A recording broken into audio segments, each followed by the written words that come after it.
to extent that you know what you're doing. Tate's younger. It's appealing to Jeremiah 31. Even if they don't know what they're doing, yes, it can be.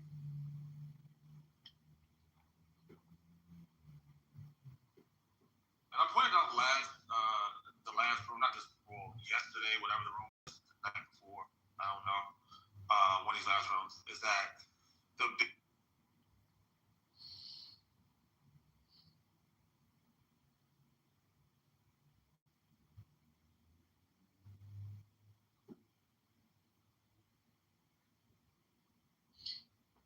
I saw a pretty interesting argument for why I should not be as doomer as I am. But it's like pretty complicated. It's like, listen, there's no chance we'll never build artificial superintelligence. We'll do that 10%. There's some chance of alignment by default via sufficiently strong behavioral training. There's a chance that we'll solve the alignment problem with better methods. That there's some chance that the AGI couldn't actually kill everyone.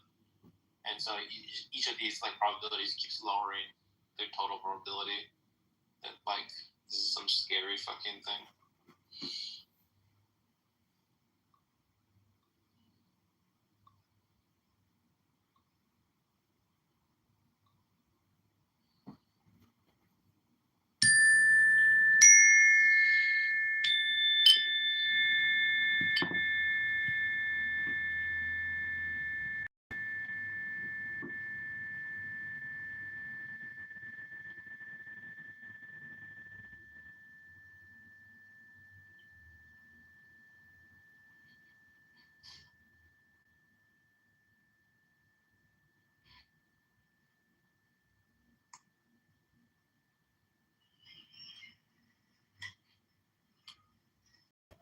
That's the first time I've ever seen.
I fuck with Mexicans. I'm just saying I grew up with around Mexicans more than blacks. Population.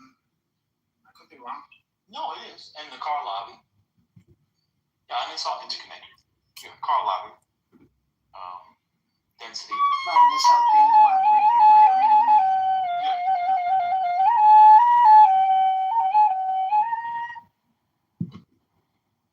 But it's not like some Southerners didn't think about that.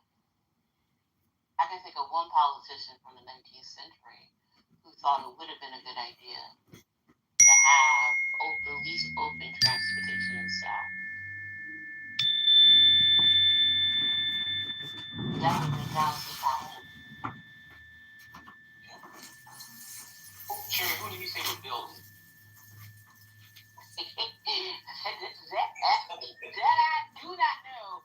But, I mean, he agreed with the idea of expanding the South that way. He did. I think he would have our ancestors building it. But he was few. It was not many. But he does come to mind.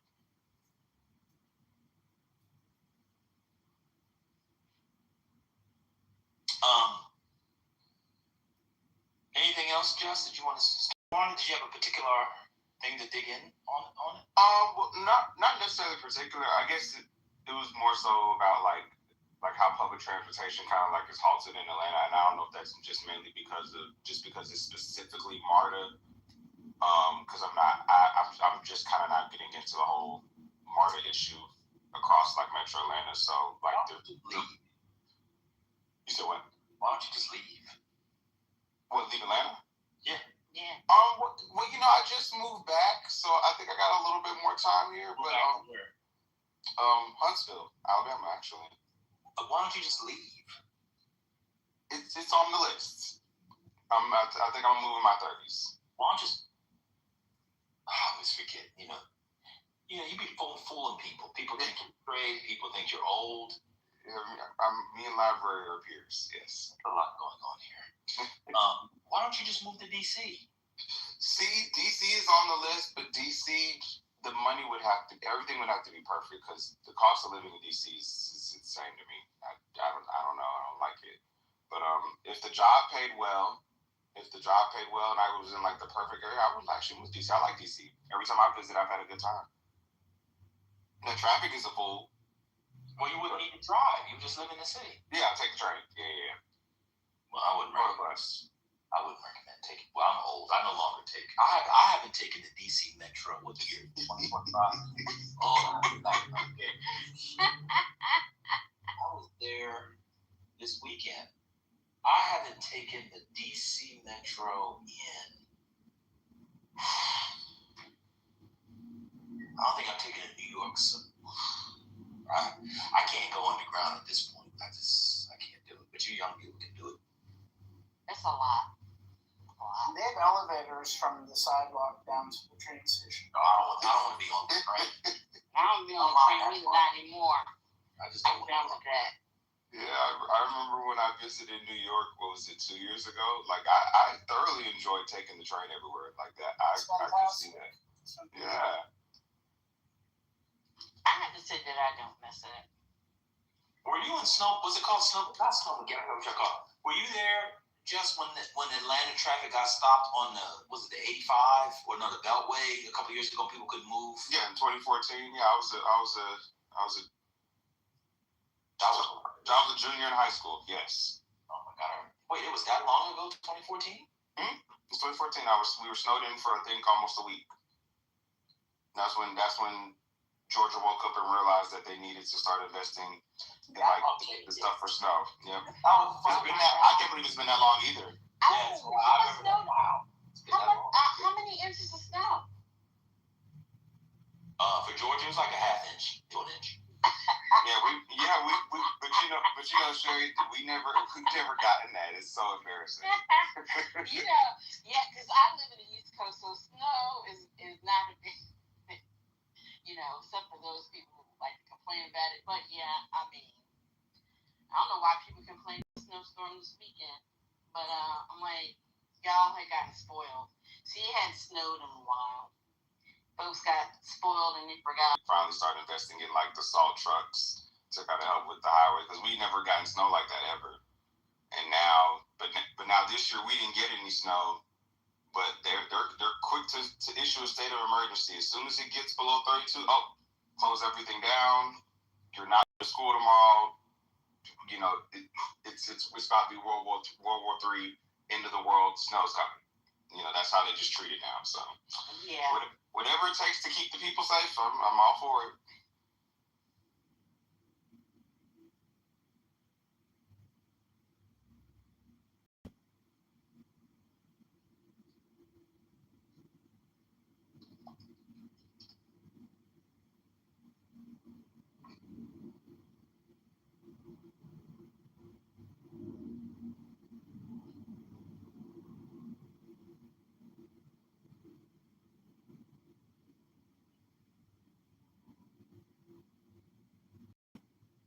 I'm still happy about Stradley.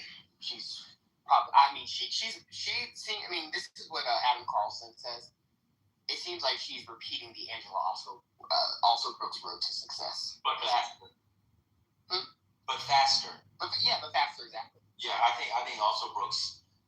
I gotta go back. Odie remembers it very, very well. But I feel like because their primary is about in a month. It's March 12th. March 17th. When is it? Oh no, maybe it is the 17th. It's like it's literally mid-March. Yeah, It's like right around my dad's birthday. yes. I think March 17th is also the Ides of March, isn't it? Wait, the Ides of March. I put March. No, it's the 15th. It's the 15th. You know, Julius Caesar. I need about 10 minutes. Let's talk about Julius Caesar. No. It's Ides of March. One of the great, actually, I don't know how I forgot. One of the great moments.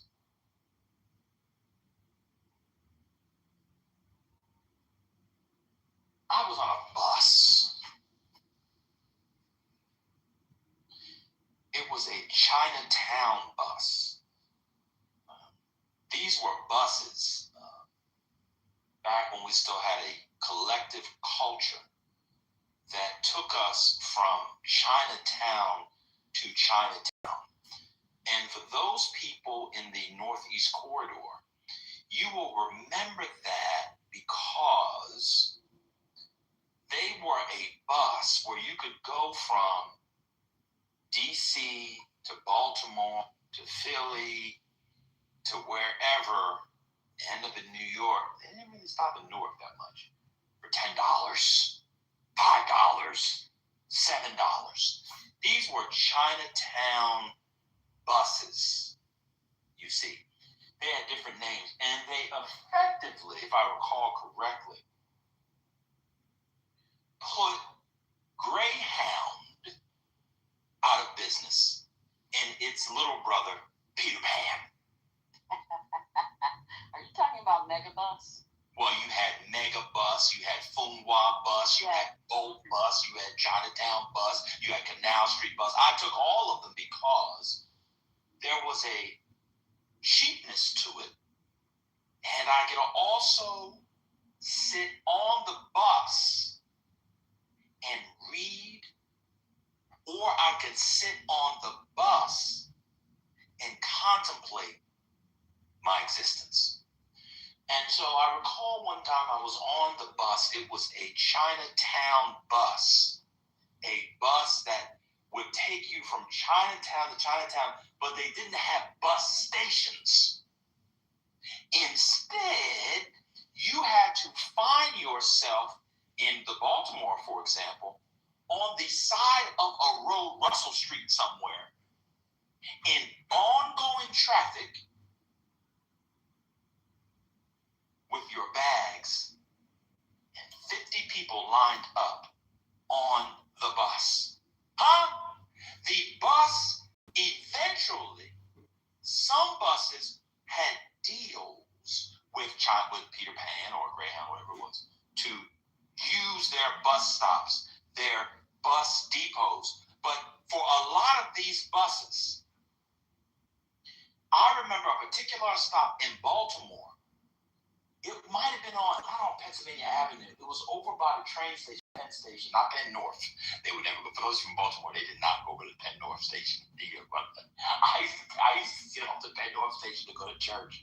I'll take the subway to do stuff at church, walk for a church from Penn North. Boy, I was about up. I don't know. I'm still alive, but I made it. That's why. If you made it out of Baltimore, you definitely believe in God. That's the discussion. But it was over by. It may have been on Charles Street. Speaking of which, ever in Baltimore, there's a place called Brewer's Art. They have the best macaroni and cheese in the world. It's called Brewer's Art. You can eat down in the basement where they do the brewery. And upstairs, they have a nice bar restaurant. Also, a lovely steak free with what? A pink peppercorn sauce. Absolutely delicious. But that's a different discussion. Let me continue. The bus stop, Sherry, was in the middle of the road. So if you were just driving downtown, you would look to the right and you would see 40 people on the bus.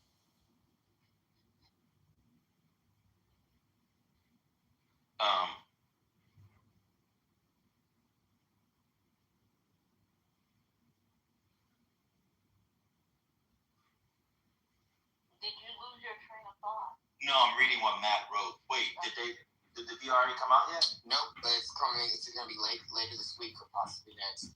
But Alito clearly has it, and I think the VR is on. Well, why do you think he has it? Because of the fact that only he and Gorsuch haven't had any cases. Everybody else has had cases.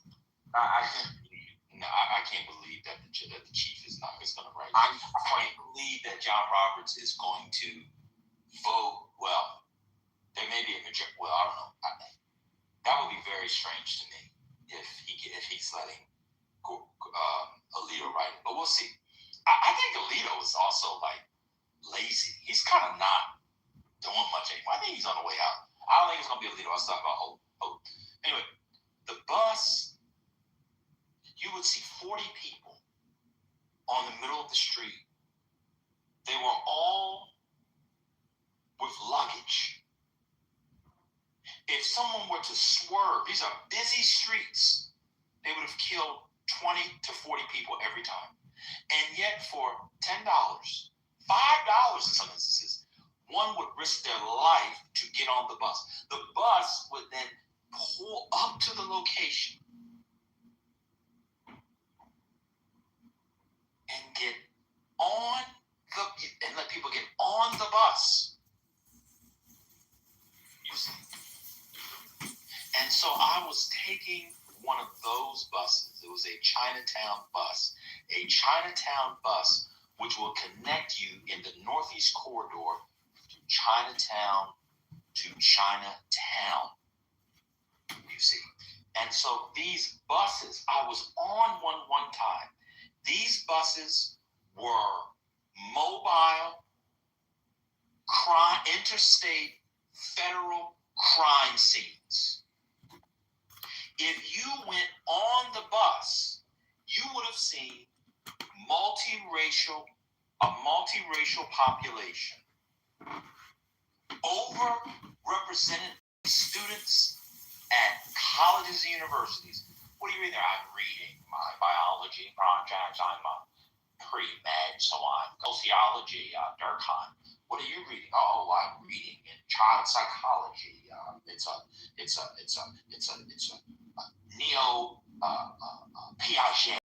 What are you reading? It's just people, all kinds of people who were involved. It's like a lot of college students. It was also a bus, if you recall, that is what I call an interstate ass bus. Because if you wanted to see one of your joints in another state and you didn't have money, you got on that bus. What are you doing on the bus? Well, I got a joint up in Philadelphia. Huh? Yeah, I'm gonna get off in Philly. I'm gonna be back. I'm gonna be back in Baltimore, but it only cost me $3, son. You know what I'm saying? I see. Cheaper than Amtrak, cheaper than Greyhound.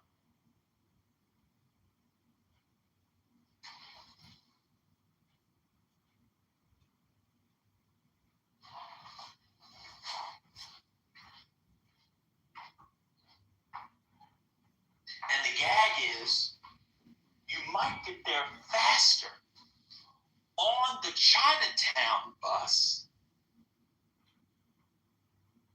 than if you took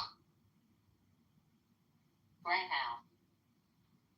And Amtrak. Yes, because Amtrak, depending on if you're on the regular Amtrak and not the Acela Amtrak, the Amtrak on certain points of the Northeast Corridor, in between like Philadelphia, when you get to Wilmington, on your way to New Jersey, it's only going 45 miles per hour. The Chinatown bus, if you are old enough, you will remember a movie by the name of Big Trouble in Little China. Big Trouble in Little China was a bus.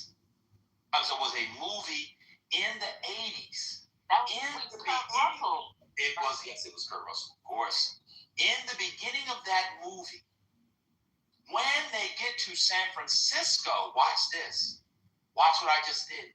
There was a character by the name of Egg Shen.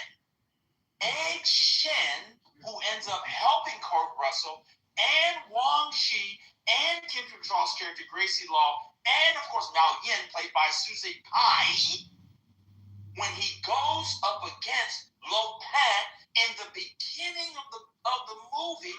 He did what? He was a bus tour driver in Chinatown, where in San Francisco. And if you remember how Egg Shen was driving that bus, it was the prototype, archetype, tintype of how these subsequent Chinatown buses were driven by their bus drivers. In other words, they were reckless, they didn't give a fuck, and they got there however they motherfucking got there. Which is to say is that the bus for the Chinatown bus was often going 90 miles per hour. When the Chinatown bus got on, watch this, the New Jersey Turnpike, when you cross from Delaware and the Delaware Bridge, and then about halfway through the trip, they would stop somewhere for us to use the bathroom, to buy some M&Ms, to buy some Reese's Cups, to buy some, watch this, peanut chews. What happened on peanut chews? I wanted to get some peanut chews the other day. I can't eat peanuts. I wanted to have a peanut chew. A peanut chew of a small dark chocolate treat with a little bit of nougat, peanut, chocolate. I couldn't find it. I would stop then and get a peanut chew. I would also get, watch this, a bottle of water, because back then buying water was not the norm, but it was a luxury of sorts. So I would, of course, get, watch this, Evian water or a Fiji water, because Aquafina water tastes like dingleberry ass. You see. And so then you would go back out and you would see your bus driver, for the purposes of this story, let's call him Egg Shen. He would be laid up in a striped shirt, khaki pants, one leg back, like his leg akimbo up against the bus, with a slight cigarette, hair disheveled, and slight little bit of grease. Well, sir, what were you doing? I had to check something on the bus. And all of a sudden there was smoke coming out of the bus. You then got back on the bus and you made it. You celebrated the fact that you made it to your destination. Once you celebrated that fact, you then realized the money that you just saved on a train ticket or a Greyhound bus ticket, you just spent twice that, because you went to a diner in the village and got a bacon cheeseburger with fries, which cost you $27 in 2003. But one time, and this is why I got to the story. I forgot. Why did we start the story? What were we talking about?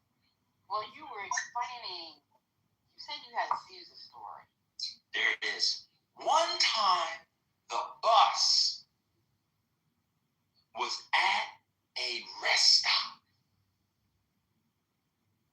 And the Egg Shen character, our driver, Egg Shen, said, "We wait for another bus." Huh? Won't start. It stopped working. And one person decided they were going to be up in arms about the bus not working. And then someone asked her, "How often do you take the Chinatown bus? How much money have you saved over the year or so riding the Chinatown Express, the Chinatown bus?" Hundreds of dollars. "Well, ma'am, odds are one of them was going to break down because you're paying $10 a seat." You know what she did? She said, "You're right." Then another person, Cherry, said, "One way we can pass the time is to take out these copies of Shakespeare's Julius Caesar. We can cast it, and here in that rest stop, we can do an impromptu performance outside of Julius Caesar in front of the Chinatown bus stop. And they pass out the script: Decius, Brutus, Cassius, Portia, Calpurnia, Caesar, Mark Antony. And the people decided that rather than be upset, they're going to turn the occasion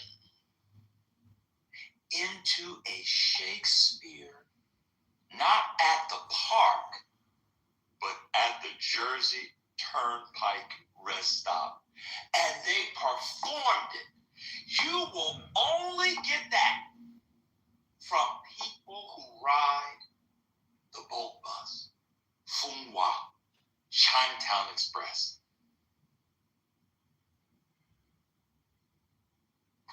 I'm done speaking. It's a good story. It's a good story. Good story. Thank you, Gigi. Now, Gigi, you told me to go deeper. Gigi, you told me to go deeper. I can't go any deeper. I ran out. Gigi, I can't go deeper. I ran out. I can now. Let me talk about deeper. Break it down. All right. Let me take over real quick. So we talking about the bus stop. That's a fabulous story, hilarious, definitely entertaining. So he kept it surface, but let's go a little deeper with that bus stop, right? So let me tell you about it once upon a time, right? These people sitting at that bus stop, they sat there, right? They got dropped off, right? And that $10 ride, it was really $5. And guess what? They only got $2, right? So now they standing stuck in the middle of the highway at the bus stop. Let's talk about this woman. And so guess what? Now they sitting here. Oh, we're about to get deep, little dark. I hope we don't get offended. Okay? Now we got these fallacious women sitting around these big old trucks pulling on. I'm talking about 18-wheelers, honey. And they're having a hard time just finding a parking spot. And then they get out, right? They go out, get the little food. They got KFC. They got McDonald's, Popeyes. They got everything you can imagine inside that bus stop, right? They got showers. They take their time, and then they cut the hose. And they be sitting and lurking, honey. It's about to get used to, baby. So now you got these women. This one particular girl. She was sitting at the bus stop for almost 2 days. Nowhere to go. Ain't got no money. Don't know who to call or to run to. And just stuck at the bus stop. And so when these heroes, these superheroes, these macho men, big and shit, they jumping up out the motherfucking trucks, look like football got them motherfucking place. And she like, oh, I need some help. So cause she gonna be, she already gonna need anything. But, she tried to be nice about her and stuff and say, can you buy me a sandwich or something because, she's starving. Honestly, it'd be nice to buy her a sandwich because, she's starving, right? So they'd be nice. All right, go buy you a sandwich. And on their way out, she like following them to the truck. And they like to take a little nap because these are people that were driving 16, 15 hours straight, if not more. And so they like to go in the trucks and they like to go to sleep. And this bitch come by like this. And he's like, is somebody knocking on my fucking door? Yes. And he gets up out his comfy little cushion in the back. The peep, and it's I ain't even gonna say color, but it's a woman sitting out there looking like she needs some help. And so he's like, what? And she like, I'm hungry. Can you help me? I'm just hungry. Can you buy me some food? I can eat some service. And so him feeling bad because you know them truck drivers, let me tell you, first of all, they ain't broke. Some of them truck drivers, they make over 6 figures, honey.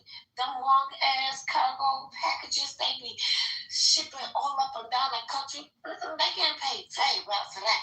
And they know that. That's why these hoes be sitting around them truck stops. And she knocking on the window talking about he buy her a sandwich because, you know, they got to work.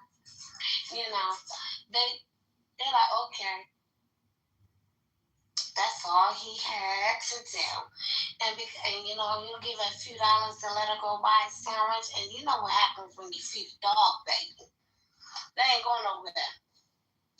And now she back at the door. It's cold outside, Kim.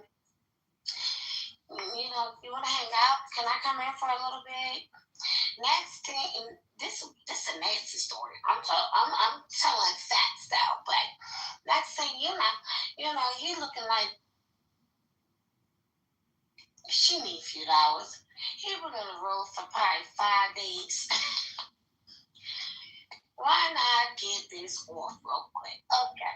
He feel like he's doing good to the community, right? You get that. And so you let the girl in the damn car. Next thing you know, she all over you. She all down there, baby. I'm doing a little freak night in the back of the truck. And this is where it's going to take a twist. And this is a warning to everybody, so y'all know not to do this shit. Next thing you know, this girl had a rope around her head. And she didn't even see it coming. Okay? She was literally bucking naked in the back of the damn truck. And now she had a rope on the back of her head, and it's being pulled on a string in 2 seconds like this. And she trying to figure out who the fuck got it. It's him. Yep, he did it. And now you're in the back of his goddamn big ass 16, 18 wheeler truck with a rope around your head. You're fucking naked and just up and stuck. And the man that you thought you seen when you first looked at does not look like the man you looking at now. That's right, honey. He on top of you. He got your ass tied the fuck up in pig style, bitch. Yes, he gave you that lunch style. He gave you that lunch. He did. And you paid for that, bitch. You paid that price because your ass walked the fuck up in that truck, though. And then now, she's stuck in the back trying to figure out, oh my God, is this nigga really trying to kill me? Yes! He is! Dummy. That's why you got the rope around your neck. So now, you got to figure out how you going to get your way up out of here. So you just start fighting. Let him have his fun and get the fuck out, right? That's it. Oh, he had his goddamn fun, baby. Yes, he did. He had his fun, honey. And then as soon as it was time to, get the fuck out, this ain't no happy story. This ain't no happy ending. I can make it one if you want me to. Do y'all want me to make it a happy ending or not? Because I can make it realistic. So, we're going to make it realistic. Well, no happy story, baby. I mean, this is something that's happening every day. If you read, a lot of documentaries. And so I'm just bringing awareness to it. Real life things that be happening. But, I'll make it PG. And so, alright. So, once he got done torturing her, literally for fun, he took the strings off. And she started coughing and choking on the floor. She threw out. He opened up the door, kicked her out, and rolled the fuck away like nothing never happened. And then when she ran inside that little store at the same truck stop and said, this nigga just took all advantage of me, they didn't believe her. They thought she was a drug addict. They didn't believe him. They didn't even bother to call the cops. She just had to sit there with a ring around her neck, like ring around a rosy. And she warned every other woman sitting around the bus stop, truck stop. That particular truck right there, that big 1816 wheeler, she couldn't even count. Okay? That's all white with the red on the top and a little brown in the back. Don't go knocking on his door. And that's the end of the story. And I'm just adding to Ben's truck stop story because I think as women, we gotta be realistic and let people know. Don't go jumping in on these goddamn big ass weird ass motherfucking nigga trucks, honey. That'd be the last thing you have to do sometimes. I like to know how to be all space. I took the truck stop story.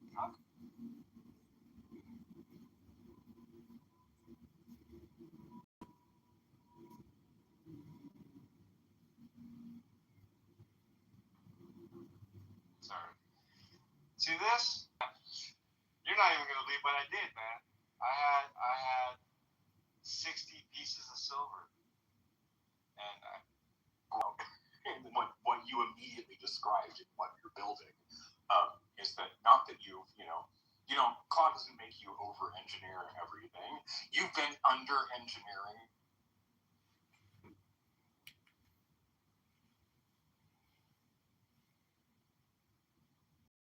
Decline. Why not have some? It's constantly happening though. It's on that direct. Present themselves needs to be separate. And so I always think about that when it comes to artists and the way they present themselves, because they're always trying to remove themselves from the regular society and say, hey, I'm an artist. So maybe that's why she's so wacky, crazy. Ну, я его лично не знаю, но я знаю о его существовании. Он не мой приятель. Я думал, это ваш чемпион. Да, он наш чемпион, но я лично его не видел никогда.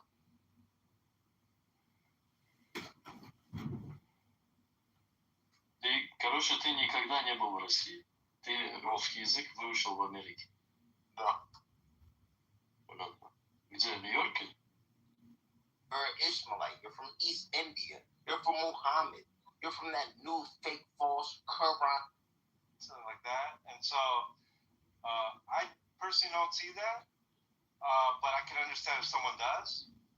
You become the software that you need to be. That's the new play, and that's what Whopper is trying to solve, because OpenClaw, even getting like OpenClaw, as you will find, Romero, getting Claude Code, getting OpenClaw to do all these things, it requires work, and an easy button is needed. A one button, it just works solution. For sure, like people that are not used to iterating are going to have a hard time, right? Like I'm coming from the art world where art, the thing that I'm working on is never complete. I just give up. I not give up, but I just say it's good enough, right? And so I've been having a similar experience with Claude Code, building this 2D animation software where I say, okay, well, this is the features that I want.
I mean, right now you still have to like cut the metal with something, right? You still need to lathe it.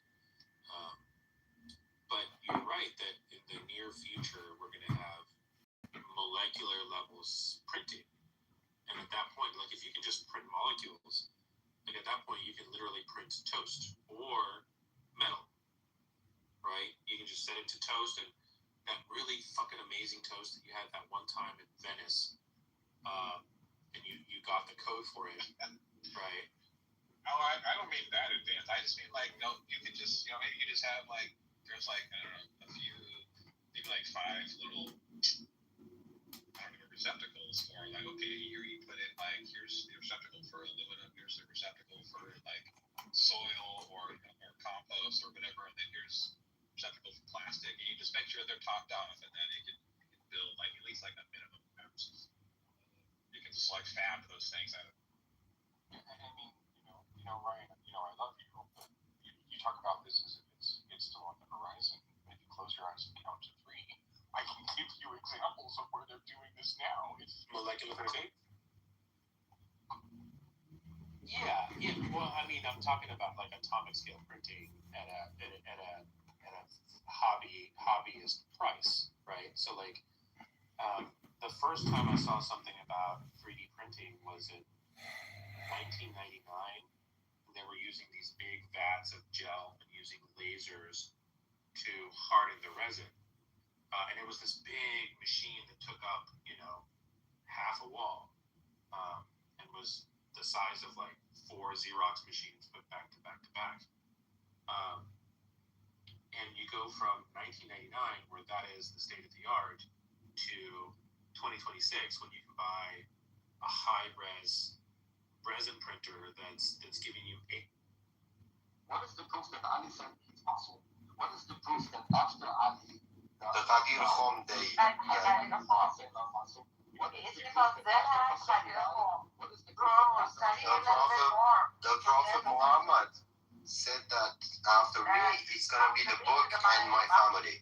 Whoever I am the leader of, Ali is the Okay, leader I'm of. willing to accept. It's the greatest event of the reform, which completely is the Yeah, that's true. And the focus I'm not even gonna debate what that means from a Sunni perspective. I'm willing to accept it. The Sunnis have it in the hadith. No, hold on. I'm gonna accept it from a Shia perspective. The Prophet said, Right, accept it from a Sunni perspective. Ya Allah, that is why do you do this ADHD shit, bro? Calm down. Give and take, bro. I'm accepting your narrative that the Prophet said, I'm leaving the book and my family. Bro, I'm not speaking from, one second, I'm not speaking from a Shia position, I'm speaking from an academic position. Yeah, I'm the academic position. Okay, sure. So, given that the Prophet said, I'm leaving my book and I'm leaving my family. Yeah. Why do Shia ignore the rest of the lineage and the rest of the family? Why is the focus only on Hussein and descendants from his Persian wife? Why aren't all the lineage of Ali Masoom? And why aren't they go through that? Then it's a fully legal process because the quote unquote I know you ain't no pussy about it. Wesley from Texas. Wesley, yeah. Doris, I haven't heard from him in a long time. He came in here and started talking about like spreading butt holes and having a girl lick his asshole when he jerked off and shit. He was like, what? Oh, really? Oh, wow. Yeah.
but not until they pulled off.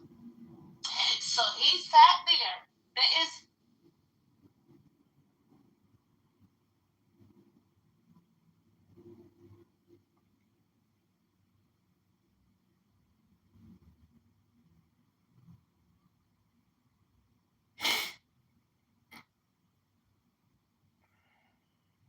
Yeah, so there's a whole book on it, but in a sense, if you look at the story of Ali ibn Abi Talib and the rest of the 12 Imams, they did not provide the same sort of proof. Prophets provide prophecy.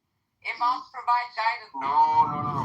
Prophets provide miracles. Prophecy. Yeah, prophecy Miracles. Yeah. No, so prophecy is different. Miracles is something. Miracles. Sure, that's fine. But in general, they provide miracles. Miracles is proof of their prophecy, being prophets. Who is to say the Imams then provide miracles? The Imams provide. The Imams like walk on water, or the Imams. Yeah, much more than that. They control the Okay, fair enough. All right. That's why I'm saying you have to look at the corpus, right? They do make that claim. So. Okay. You know what's wrong with Nargis? You just need to study each corpus and objectively look at it without judging it or anything. And if you do that, you're not taking a side, you're just looking at it from the outside. It is completely fine to say, I want to come at this from an objective academic perspective. Yeah. That's completely fine. Hold on, stop interrupting. This is the wrong that you do. When we're saying from an academic objective perspective, it doesn't mean that you're going to look outside of the realm of Islam. You're looking academically and objectively inside Islam, which means that you have to accept certain things. You have to accept that Muhammad was a prophet or a self-proclaimed prophet. Okay, you have to accept that. And then when we ask for the evidence, why are these masooms and the others not masoom? If the original text that you're basing this off is I'm leaving the book and the family does not specify a single lineage of the descendants of the prophet. It specifies all the lineages descending from the prophet. Right? So when I say academically and objectively explain to me why these imams are the only masooms and the ones that Shia follow and not the rest. You can't say, it's all fake, it's based on Nahj al-Balagha book. Of course, okay, sure, but what is Nahj al-Balagha? What is their evidence presented? Because even if when you're dealing with this academically and objectively, you have to come at it from the realm of Islam, not outside of Islam. Outside of Islam, you can say, Muhammad was not a prophet, Islam is fake, but end of story. So what are you debating? Come on, bro. Use some brain. Even if you're doing an internal critique, okay, you have to do the critique based on both corpuses. Now, this is how a true academic would look at it, for not to hold a position, but to hold truth value. You're trying to figure it out, right? So to say that prophets had miracles, right? You did a fallacy in the chat. Why only Musa and not Harun? Yeah. Give me the evidence from Similarly, right? No, because the text that we're dealing with academically claims the prophet left the book and the family. That's the initial text. When you dissect that text and you scrutinize the Shia sect on the basis of that text, then the question rises: why those and not the others? Why one and not the other? Listen, Dennis, you can't bring up Musa and Harun dichotomy. You cannot do that. Of course you can. Similarly, how can you do that? Because that's the claim. That's the claim. I think you're basing the masooms on the basis masooms are nothing but leaving the book and the family. Yes or no? Yes or no? Yes or no? Yes. Okay. In the book and the family. Then objectively speaking, why only the lineage of Hussein and not Hassan? Because just like how prophets are picked one at a time, right? By God. That is the claim within that also. Because we're accepting the premises in Islam, and we're accepting. They are saying it's the same continuum. They're saying the same methodology follows with Imam also. What's the evidence? There's no evidence for prophethood. You provide me evidence for prophethood. Are you dumb? Are you No, dumb? I'm not dumb. If you're going there, You are all dumb. of these are faith claims. These are faith claims. I have faith therefore. This is what There's you no do. evidence for anything. You are Excuse me, guys. These are all faith claims. No. This is what she does. This is the most. There you're providing me no evidence for This is prophethood. the lowest form of academic. What did I say? I've ever seen. Steal by me. Steal No, by me. hold on, excuse me. You accept That's your position. you accept initially that the story of the Masums comes from a text by the prophet that he's leaving the book and the family. And then when we come to scrutinize the Masums, you claim, well, show me that prophet is real. And I'm saying it follows the same principle. It follows the same. If you just allow me, the parameters of the academic. There is no such thing as like Quran and Torah. The initial.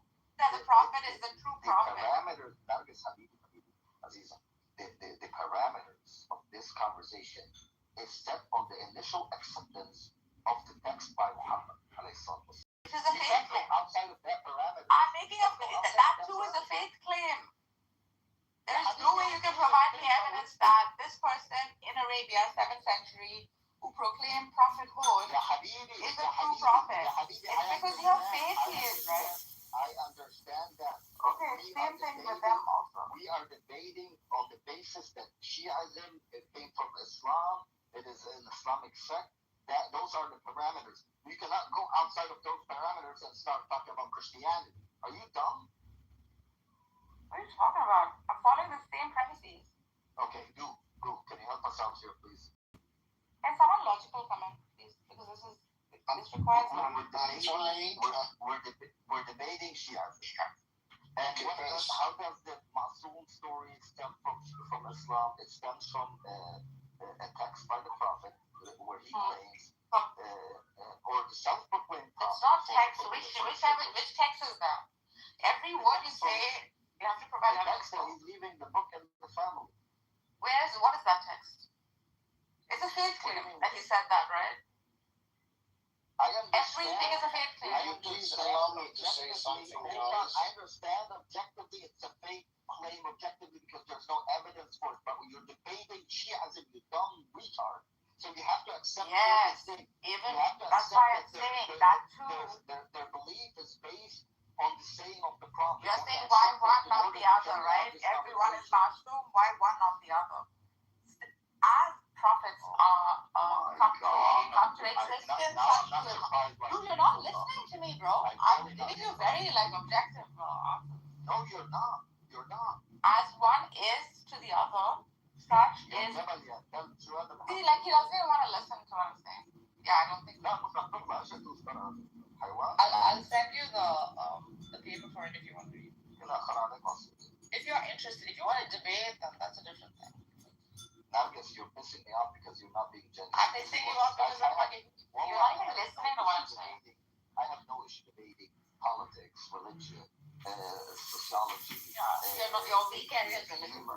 Muslims, but we are setting the parameters for the topic of the conversation, and you are going outside of the realm of the topic. It's infuriating and retarded. It's low IQ. You can't, of course, there's no evidence that Allah exists. There's no evidence. Nobody can prove that Allah exists. Nobody can prove that Muhammad was a prophet. But that is I can prove that God exists. Conversation. What do you say? I can provide evidence. Bro, please indulge in logic a little bit. You can easily prove God's existence. You can easily prove a worldview. Okay? That's not even the topic. So don't make claims like that. It just shows that. The topic is Islam.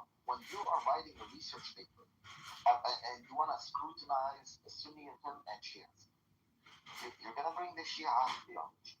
You're going to say, listen, these guys believe that they have 12 Imam Masums because on the basis of an initial text by the Prophet claiming that he left the book and the family. The family is his family. So all those descendants of his family are Masum. And Muslims should follow the lead of the descendants of the Prophet because they are the leaders of the religion. That is the Shia religion. This is Tehran in the future. It begs the question, why certain descendants of the Prophet and not others? question. It's a completely normal, objective question that arises from this conversation. You are the parameters of this conversation. You don't go outside of this parameter to establish something new. Have you ever written a research paper in your life? There's a premise. You only deal with the premise, nothing outside the premise. Fuck.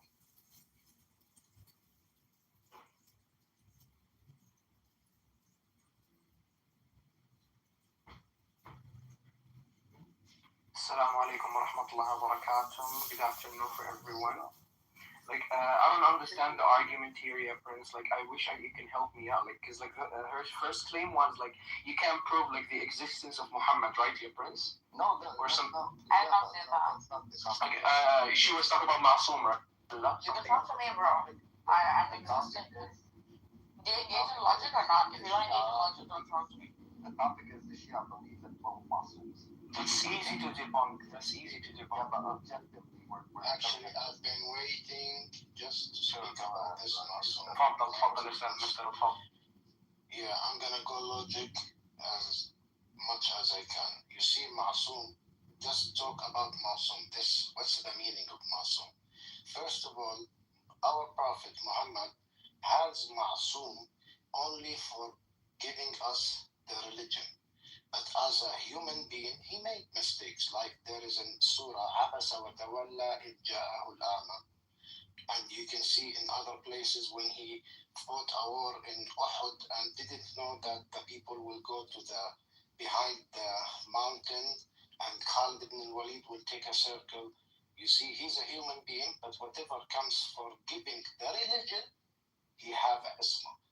And this, how do we know? وإنما ما ينطق عن الهوى إنما هو وحي. وما ينطق عن الهوى بل هو وحي. So yes, so we have the proof from the Quran itself, and this Ma'soom, it's for the religion, and our prophet is the last prophet. No one had that isma because they don't have the religion. The religion stops with Prophet Muhammad.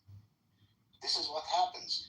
We cannot just go and claim someone has asthma because he's from blood. That means there's a lot of asthmas around us we don't know about. And then we can jump into that. No, he's get chosen by who and what and who to declare. Our connections with God for giving instructions ended with the last prophet. This is when this ending of the word, our hijjah will start. They will yuqimu alayna al-hijjah with what they're giving us. So no one's after Muhammad have any right to give or establish or make hadith of himself.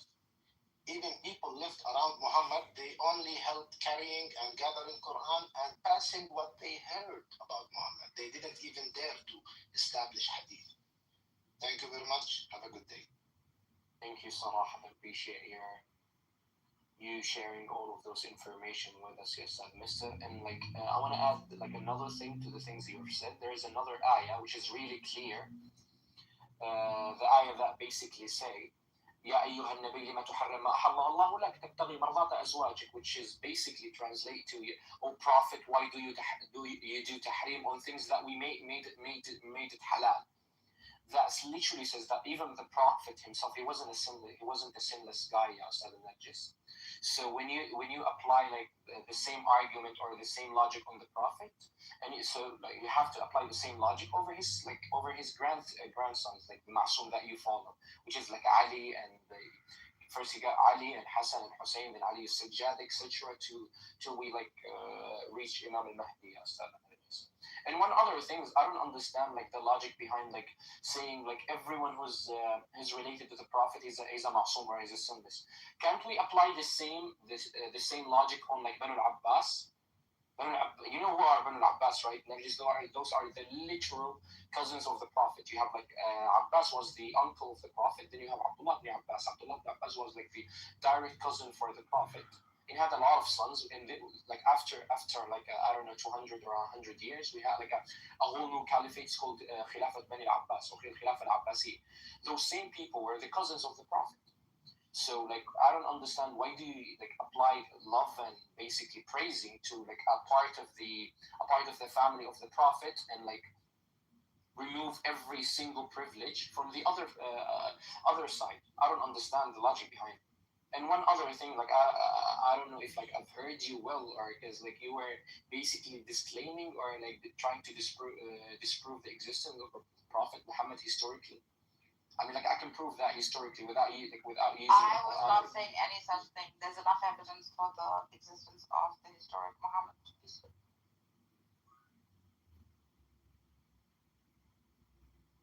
I would be mad and crazy to make a claim like that. We have enough evidence. In fact, a bit too.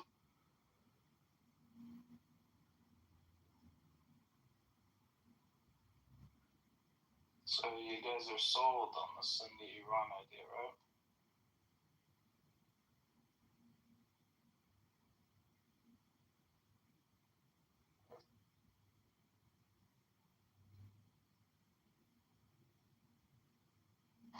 Okay, I think Sunnis should totally dominate the Middle East.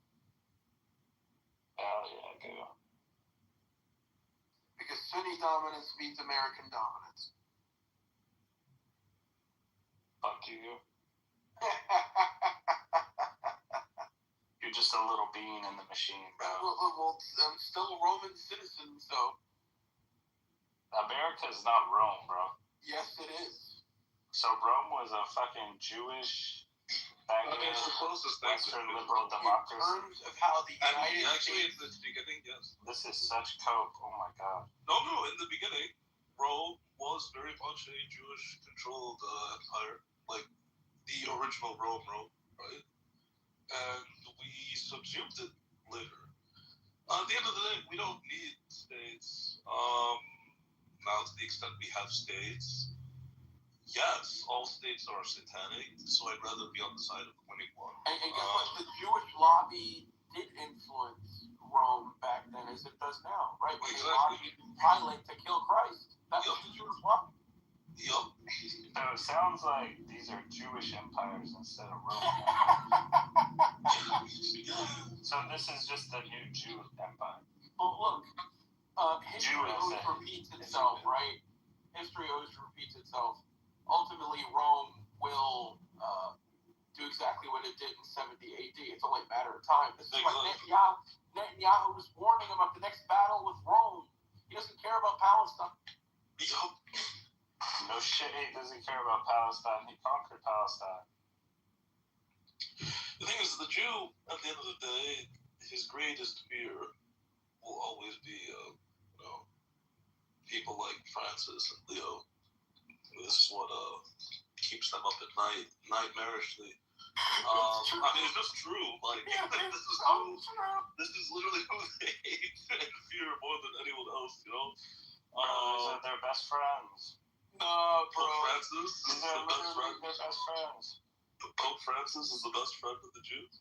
No, the new Rome. Oh, you're talking about America. Yeah, your new Rome. Yeah, I'm not talking about state. Yeah, he's talking about ecclesiastical Rome, not civil Rome. Yeah, civil Rome. What does that even mean? Okay, civil Rome is basically the West. Western states, Western hegemony, blah, blah, blah, blah, right? We don't need that. But to the extent it exists, I'm more than happy to, benefit from it. Since every state is somewhat satanic, yeah, I might as well be part of the most powerful one. And the most powerful one that I'm part of might as well rule, right? So yes, I do support, in that sense, civil Rome. So you have types. Yeah, sorry, go ahead. Bro, this is capitalism, bro. I don't know. Jack, the same way the Jewish lobby 2,000 years ago leveraged the Roman state to kill our Lord Jesus Christ, they're doing it now with Rome to try and get Rome to deal with Persia. It's the same shit. Yeah. God, bro. If I was a Mexican, listen, if I was a Mexican or African Catholic, I would cope like this too. This is actually true. Like, we don't need simple states whatsoever. Like, I mean, we'll still have our faith, with or without, 1,000,001 empires. But why doesn't Rome respect the Pope? I know they respect Catholicism. Well, I mean, they never originally did. I mean, they crucified Peter. And the upside down cross is the thing.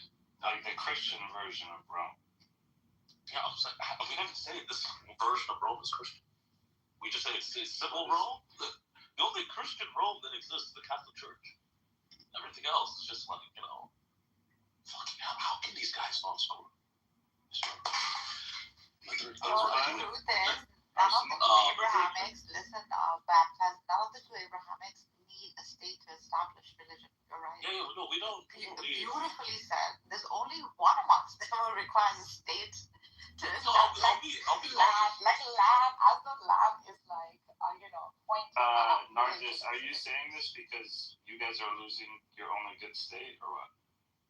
No, man. I'm just saying ideologically, no ideology requires a state to assert truth. Right. This one particular religion, Judaism, happens to be the only free religion that requires a state to assert its truth.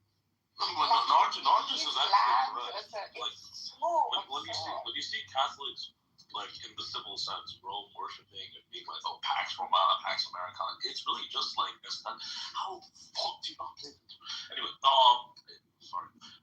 It's really just a civilizational adoption, Lord.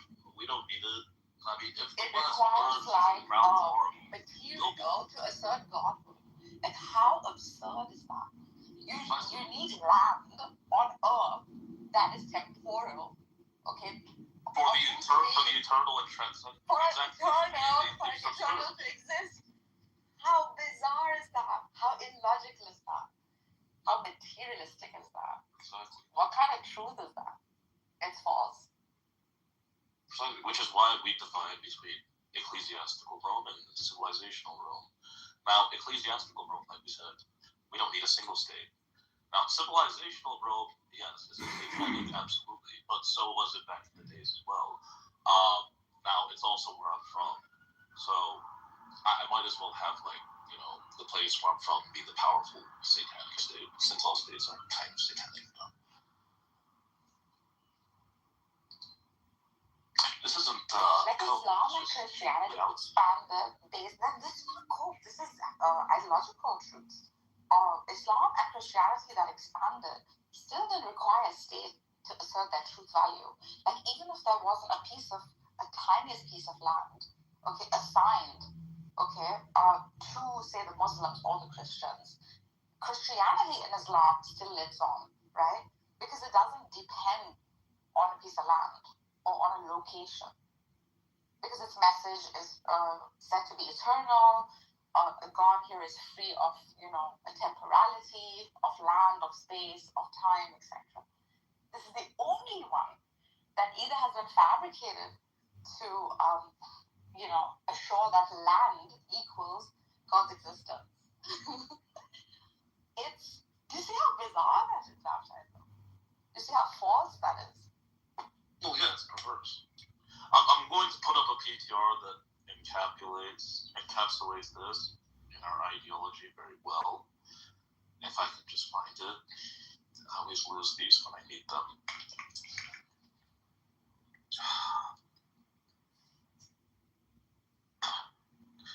Oh, okay. Here we go. Refresh, Norges.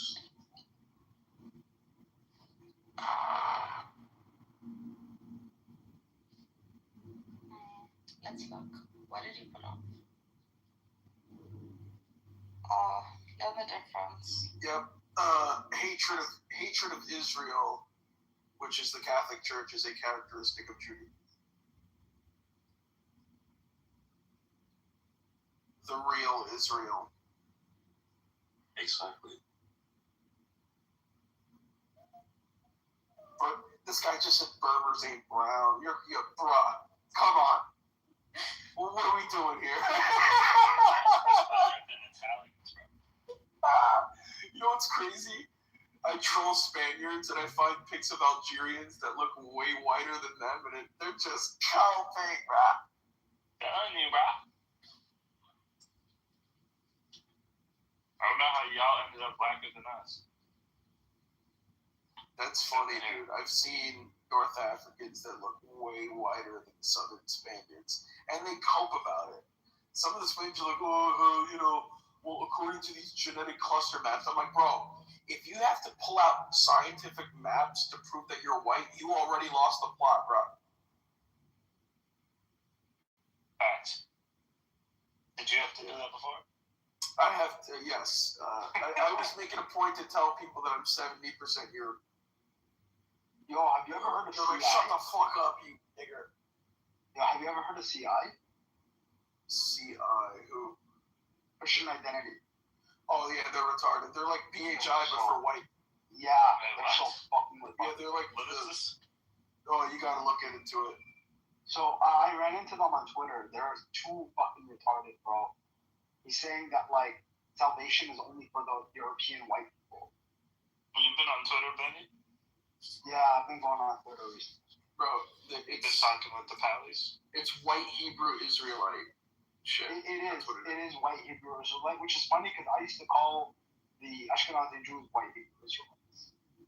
But these guys are even better than that. Bro, what are you talking about? I coined that on this app, bro. I coined it. Shut up. No, you did not, bro. Ask Mikhail. I coined it in your room. Oh my god. This guy just took credit for my happened, bro. Yo, this guy. You know what, bro? Now I know why the Arabs can't stand it. Bro, I coined it in your room, and you locked your balls off. You're appropriating their identity, and now you're appropriating a joke that I coined. Bro, I did it. How are you any different than an Israeli? Bro, when has a Mexican ever created anything?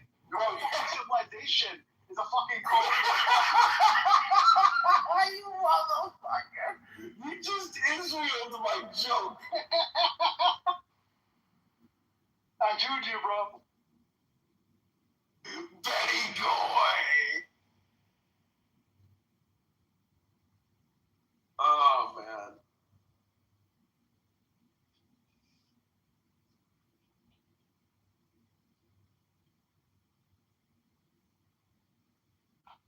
The life of a guy.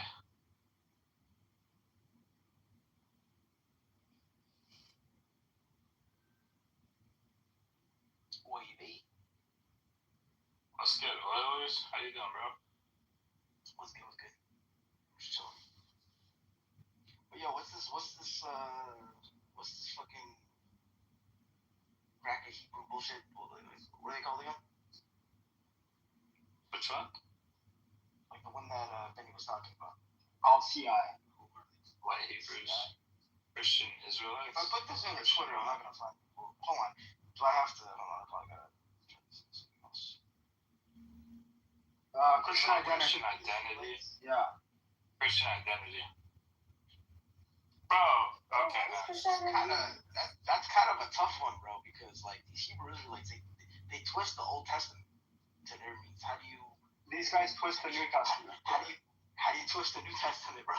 What are they doing, Benny? Benny, what did you say? That's a tough one.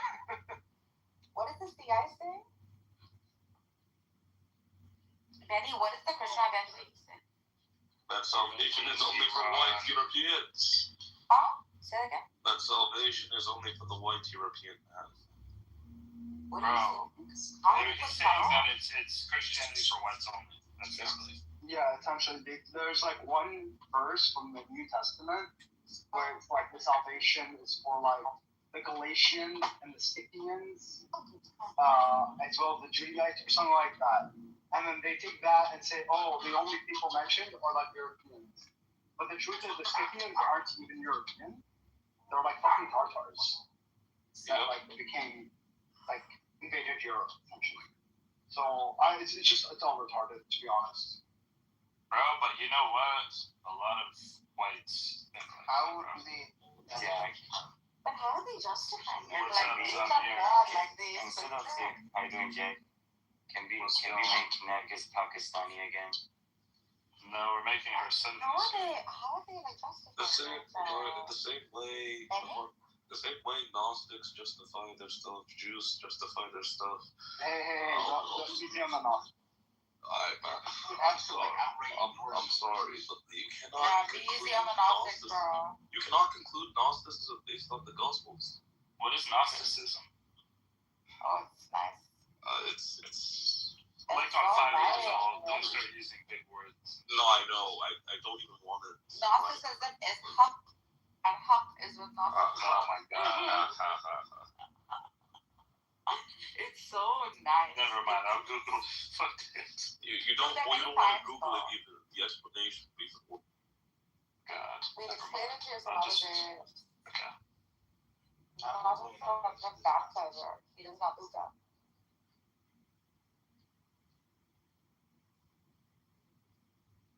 Wait, Why are you not attracted to it? Baptizer. Why are you not attracted to it? Like, what about it? because it's false. No, I do agree that it's hard to justify Gnosticism with the gospels that we have. That's why the Gnostics have different gospels. They say that the truth is actually different gospels. So in that respect, I agree. It's false. So, I mean the thing is that the Gnostic gospels are just as old as like the gospels that we have. So you can say they're false, sure, but like in terms of historical legitimacy, no, I don't deny their historicity, right? But did they come from Christ? Did they come from his apostles? Did they come from the churches? Yeah, they claim that they do. That's the thing. Yeah, They that's the claim thing. that they do, but here's the thing. Who is this? Hello, guys. Hello. The issue is history shows that these guys did not hide their message. They were very public about what they were preaching. They were very public about what their churches were preaching. And the people who hated them were like, yeah, these guys would run into our synagogues shouting, Christ is Lord, and blah, blah, blah, blah, blah. Well, no, the Gnostics also said Christ. Yes, but not in the way the Gnostics claim it, right? So the idea that the core claim of the Gnostics that our knowledge is hidden, we were buried underground, we were in secret, right? The idea that, Actually, the Gnostics were very open about their teachings in the early years. The Gnostics are the very mystics of Christianity. Like, if you don't understand, just because they're not reading it like as apparent scripture, as apparently as like some a layman would read it. It is not a say that the Gnostics did not realize or manifest the truth in between the lines. This is what Gnostics do. Their reading is just a bad, self-serving reading of scripture that says that at the end of the day, salvation. I hate having discourse with people who have opinions rather than providing evidence. Okay, I'm telling you what they believe. We know what they believe. We know that, yes, they all believe that at one point, ontologically, we had the same nature as God. We degraded into what we are, blah, blah, blah, blah, blah. Okay, so I don't need God. I just work my way back up to being like God. I don't need him to save myself. I can save myself. It is not to say you are God. It is to say you are in the image of God. This is where, like, you're not understanding I the whole philosophy. very well. It is as much to say that you are the reflection of the man and not the man himself. Why are you guys bringing the Bible and the Quran in space here? Well, they're the ones who brought it. It's not me. You just get angry and try and kill them. No, I need to stop debating people because I'm getting angry and I'm not even on steroids, which is exactly. It will make you rage. I just told two. I didn't even present my case. That's the sad part of it. You didn't even listen to. I'll send you a paper. Maybe you can like study it not as a debate. Not as a debate, but more like there's so much to it. There's so many elements. I'm willing to assign him judgeship on this with baptizing. Okay. Benny and baptizing. We are debating Shiism, right? And we're debating it from an academic objective standpoint, right? So what are the parameters? The parameters are Islam. So you're debating this. These are, You went to cut out. You said the parameters are Islam and what else? No, we're debating Shiism. So the parameters, the logical conclusion of the premise is that the parameters of the premise are within Islam and Shia theology. Okay? So my question was to Narius, according to Shiism, they believe in 12 imams. From Ali, starting with Ali and his descendants, right? My question was, why are all the descendants of Hussein compiled the majority of Masuds. Where are the descendants of Hassan? Why specifically the descendants of Hussein from his Persian wife? Why? So initially we started, why even have Masud leaving the book and my family? So given that the Prophet said that he's leaving his family to the Muslims to lead them from the Shia of Hussein from the Persian wife. And then she goes outside of the premise that we're debating and said, well, how do you know that the Prophet is a prophet from God? How do you know it's all fake? Okay, granted, it's all fake. We're debating this academically. The academic text is that the Prophet is leaving, or the self-proclaimed Prophet is leaving the family, the book and the family. So the logical question that arises from this is why this specific lineage of the family and not the entire family? Am I wrong, Benny and Baptizer? Well, I mean, it doesn't. I mean, the thing is, it doesn't. It's not necessarily a strong argument for or against, because, like, okay, you can have, because as long as it's within the descendants, it doesn't matter particularly which line. But for the same reason, it doesn't matter particularly which line. It also doesn't matter if it just comes from one line either. So it's just not really like. No, I understand, but no, I think it's more so a paternal issue, no? They're making the argument that it's a faith claim, much as prophethood is based on faith claim. If you're doing an internal critique, right? Much as any prophet who comes forth and says, I have received a revelation. You're misunderstanding. Is the same premise of. No, you're misunderstanding. This is what they're setting the realm of the conversation. This is what she does. No, I guess what No, you're not. No, Prince. I think what it is. I don't know much about Shia, but I think what it is about the lineage, right? So Muhammad never left it's not about lineage. This is why you need to define each term, right? I don't know. I think it's more so. Who's an imam? Is it lineage based? Is it not? Like these are things you need to establish first. I'm asking you an academic question, regardless of what you know. Yeah, like the It's not academic. It's an internal critique. No, like the speech of Ghadir. The Ghadir Qom thing, right, where he like reads the Quran and the lineage, right, in the family. Yes. Okay, so in that case, the family, because we're a paternal, patriarchal society, the family has to be from a paternal lineage. Yes, right. So Muhammad didn't have any sons who had sons. Correct. So you would move back a step, right, and you get to Ali. Ali, right, he was his cousin, so he would have inheritance from a paternal lineage. Here's the key point: that Ali had two sons, Hassan and Hussein. Yeah. The Shia focus only on the lineage coming of Hussein, and they claim Hassan dies in the lifetime of Hussein. Hold on, did Hassan have kids? Live in the same period of time. That's why I said Hassan. Yeah, I know. No. So Hassan had kids? Yes. Hassan had kids. Hassan died. Hussein is alive still. Therefore, the brother gets the. Yeah, that would make sense. Yeah, and well, I mean, it depends on your rules of succession, right? So, like, if you take the British. Benny, hold on. How, Benny, again. From an academic perspective, the parameter is the speech of Ghadir. I'm leaving the book and my family. He didn't specify, right? So if he didn't specify, it doesn't matter if Hassan died, because Ali also died. Yeah, so Ali passes it on to his son. So it passes on to Hassan. Hassan died. So who's the older? Hassan or Hussein? Hold on. Who's older? Hassan or Hussein? Hassan is older, and he dies during the lifetime of Hussein. Yeah. Okay, and yeah, actually, so I get what Prince said. So theoretically, if Hassan is older, then you should take it from Hassan's lineage, not Hussein. But it's Ahlul Bayt. And Hassan had kids, right? Hassan had a male lineage. He had, but the brother is alive, right?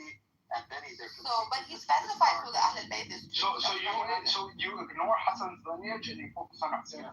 Yes, do you know why? Yeah, that is problematic. Do you know why? I'll tell you why, because he also proclaims who the Ahlul Bayt are, right? Because the wife of Hussein and the Masums that they believe in all descend from a single Persian wife of Hussein.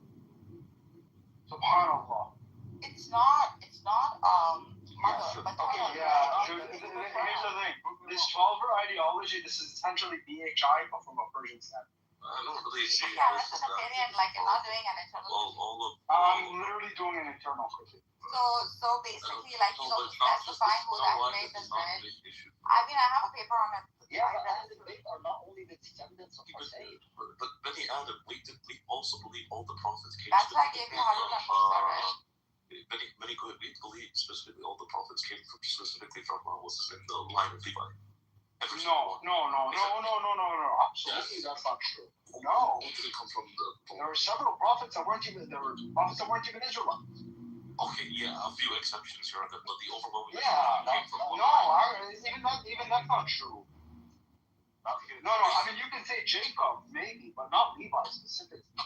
I'm pretty sure most of them come from Levi. Moses, Elijah. Why do you guys branch out?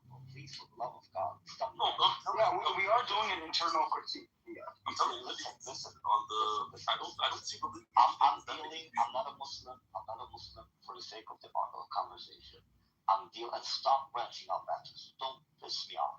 Bro, I don't know why you're getting. Because Baptista, we're doing an internal critique on Shia theology. That's it. We don't have to include the Old Testament at all. This is an issue. I don't like it. Because of the rules of succession. No, it's because of the rules of succession in a patriarchal society. It would go from, the man to his son, to his son, to his son. If there's no son, you would move back a step and find the closest male heir. Yes, but put that on the side for a second. I'm not a Muslim, okay, for the sake of this conversation. I am coming at this from a purely academic and objective standpoint. The text, the original text that I'm dealing with to explain to myself and to others Shia theology, or one of the main components of Shia theology, is the speech from Ghadir when the Prophet said, I'm leaving to you Muslims, I'm leaving to you the book, the Quran, and my family. Right? It is reasonable to conclude that the Prophet left all of his family to us. Right? So the Prophet, yes, he did not have sons. Right? He had Fatima, who married Ali. Okay? So we're dealing with the lineage of Ali. As Sunni, I don't believe in that. But for the sake of this argument, I'm not even Muslim, right? So the initial original text deals with the family as a whole. My question is, how did Shia deduce only one line from the family? Where are the rest?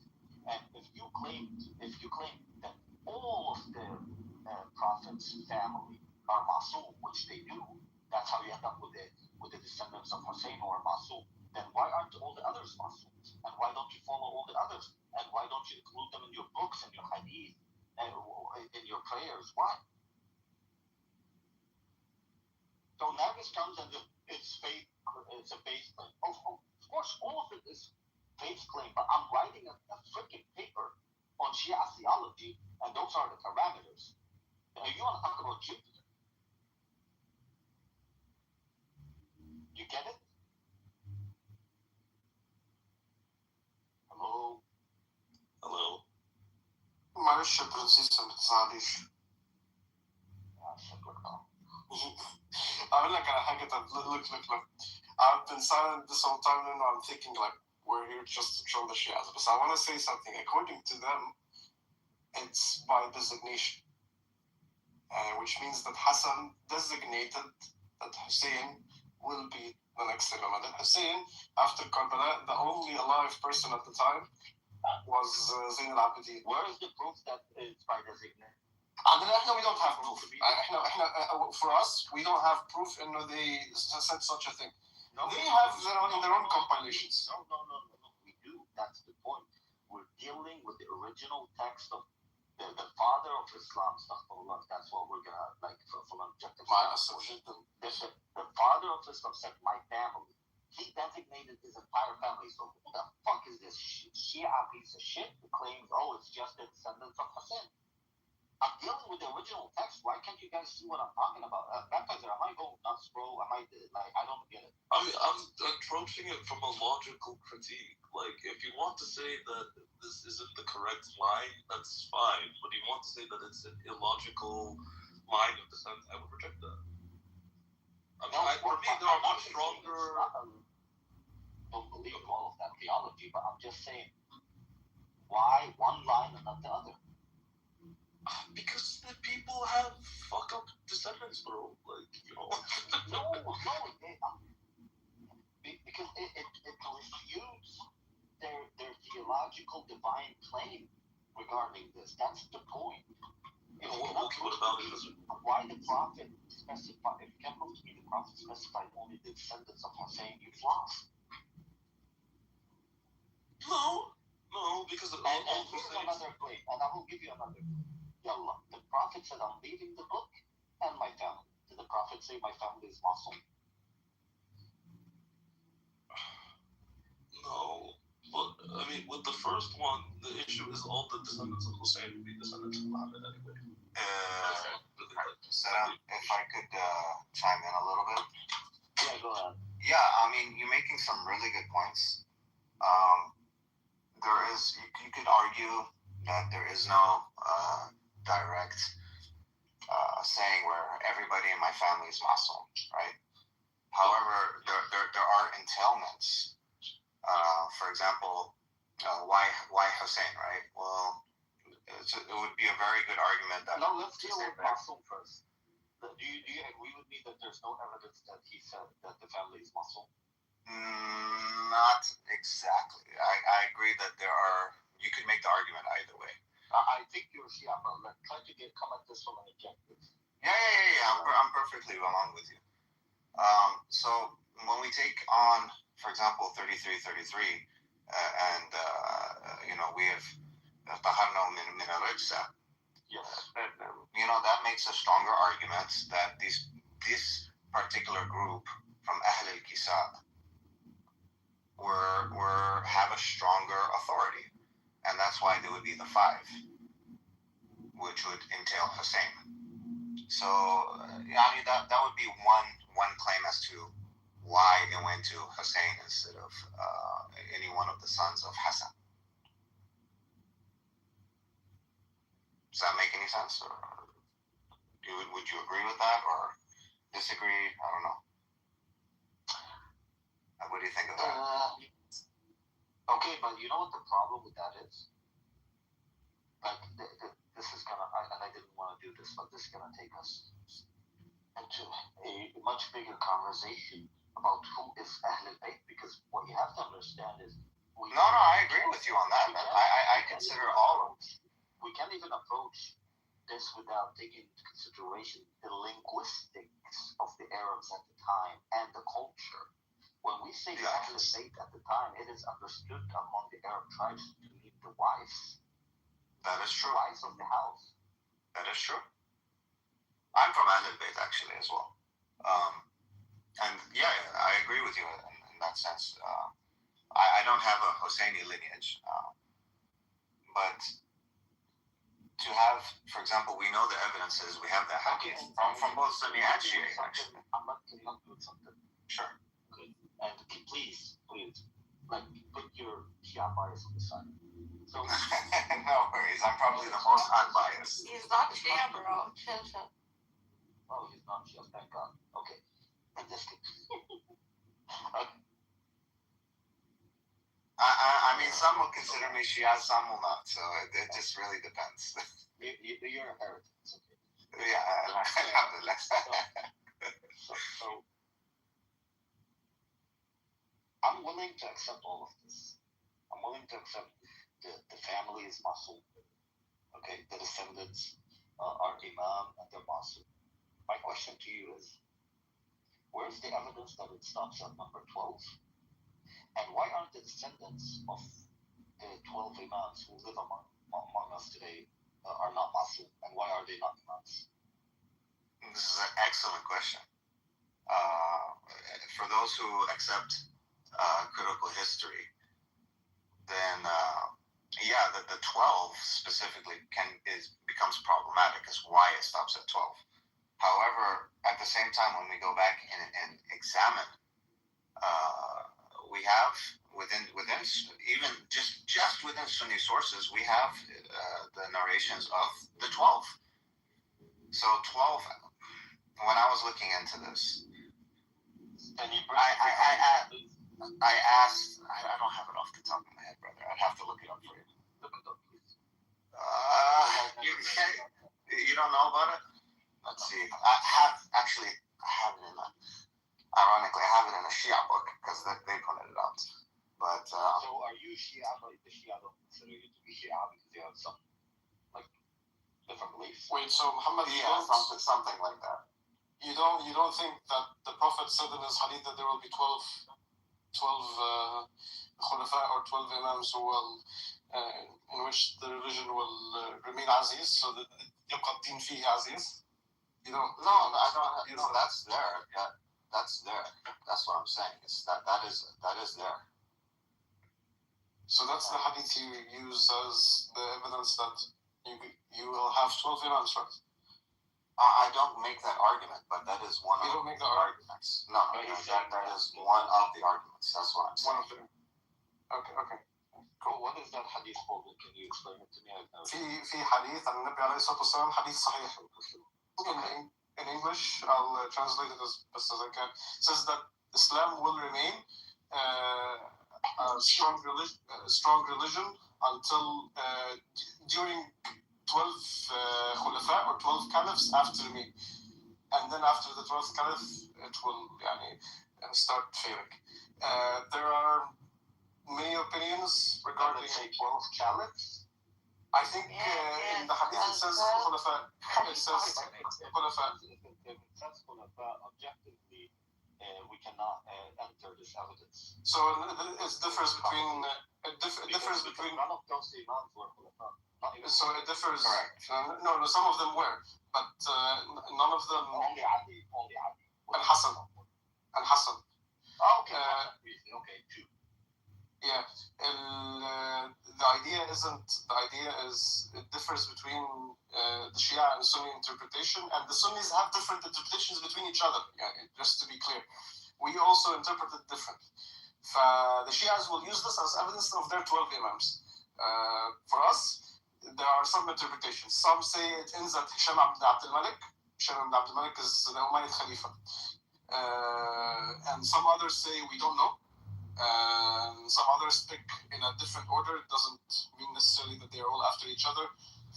It differs between. They can't name more than 6 from the Sunnis. Sorry? They can't name more than 6 or 7 from the Sunnis. No, you can. You can. No, I can name it right now if you want. But it's basically starting from the Abu Bakr Siddiq until Hisham ibn Abdul Malik. By the way, after Hisham ibn Abdul Malik's death, the Umayyad Caliphate started to collapse. So it's like it could be like evidence. After that was Al-Walid, Khalifa Al-Walid, who we call Walid al-Fasiq.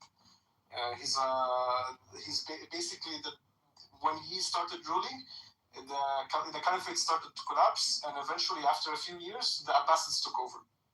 So, depending on how you count it, though, I personally don't know, but some consider it like that after Hisham ibn Abdul Malik.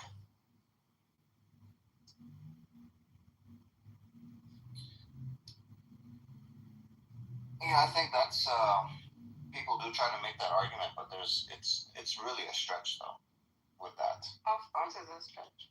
It's a very big stretch. Huge, and then they're struggling to find names. Yeah, I would say when we're sticking within the Ahl al-Bayt, there's a much stronger argument, whether you're an Ismaili or a Zaydi or even a 12er. The only problem with the 12er is we reach to Imam al-Muntazar, who suddenly disappears. Either he was born and lived secretly and then died, or he wasn't born at all. That out, actually. Like if you're going through historical critical method, then that becomes like a big question mark. I think esoteric for you are the Mahdi, like live like one, etc. So this whole hiding business, I don't know. It's more like a message saying that live like ours, and you're the 12, something to that effect. I mean, the Ismailis don't take that, but I think that a more honest 12er, if they made that claim, that would be a more reasonable claim than to say that he is in hiding and will appear, which is the traditionalist Shia claim.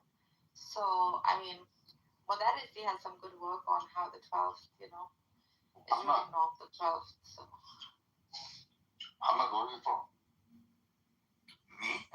Yeah. I am in California right now. Are you Arab or South Asian? I'm Bahraini and Danish Californian. Your dad is Bahraini? I'm Bahraini. أنت فارسي؟ لا هو No, Farsi. Ahmed lives by me. He's a lovely person. The sunnah is to be whatever is correct. That's why.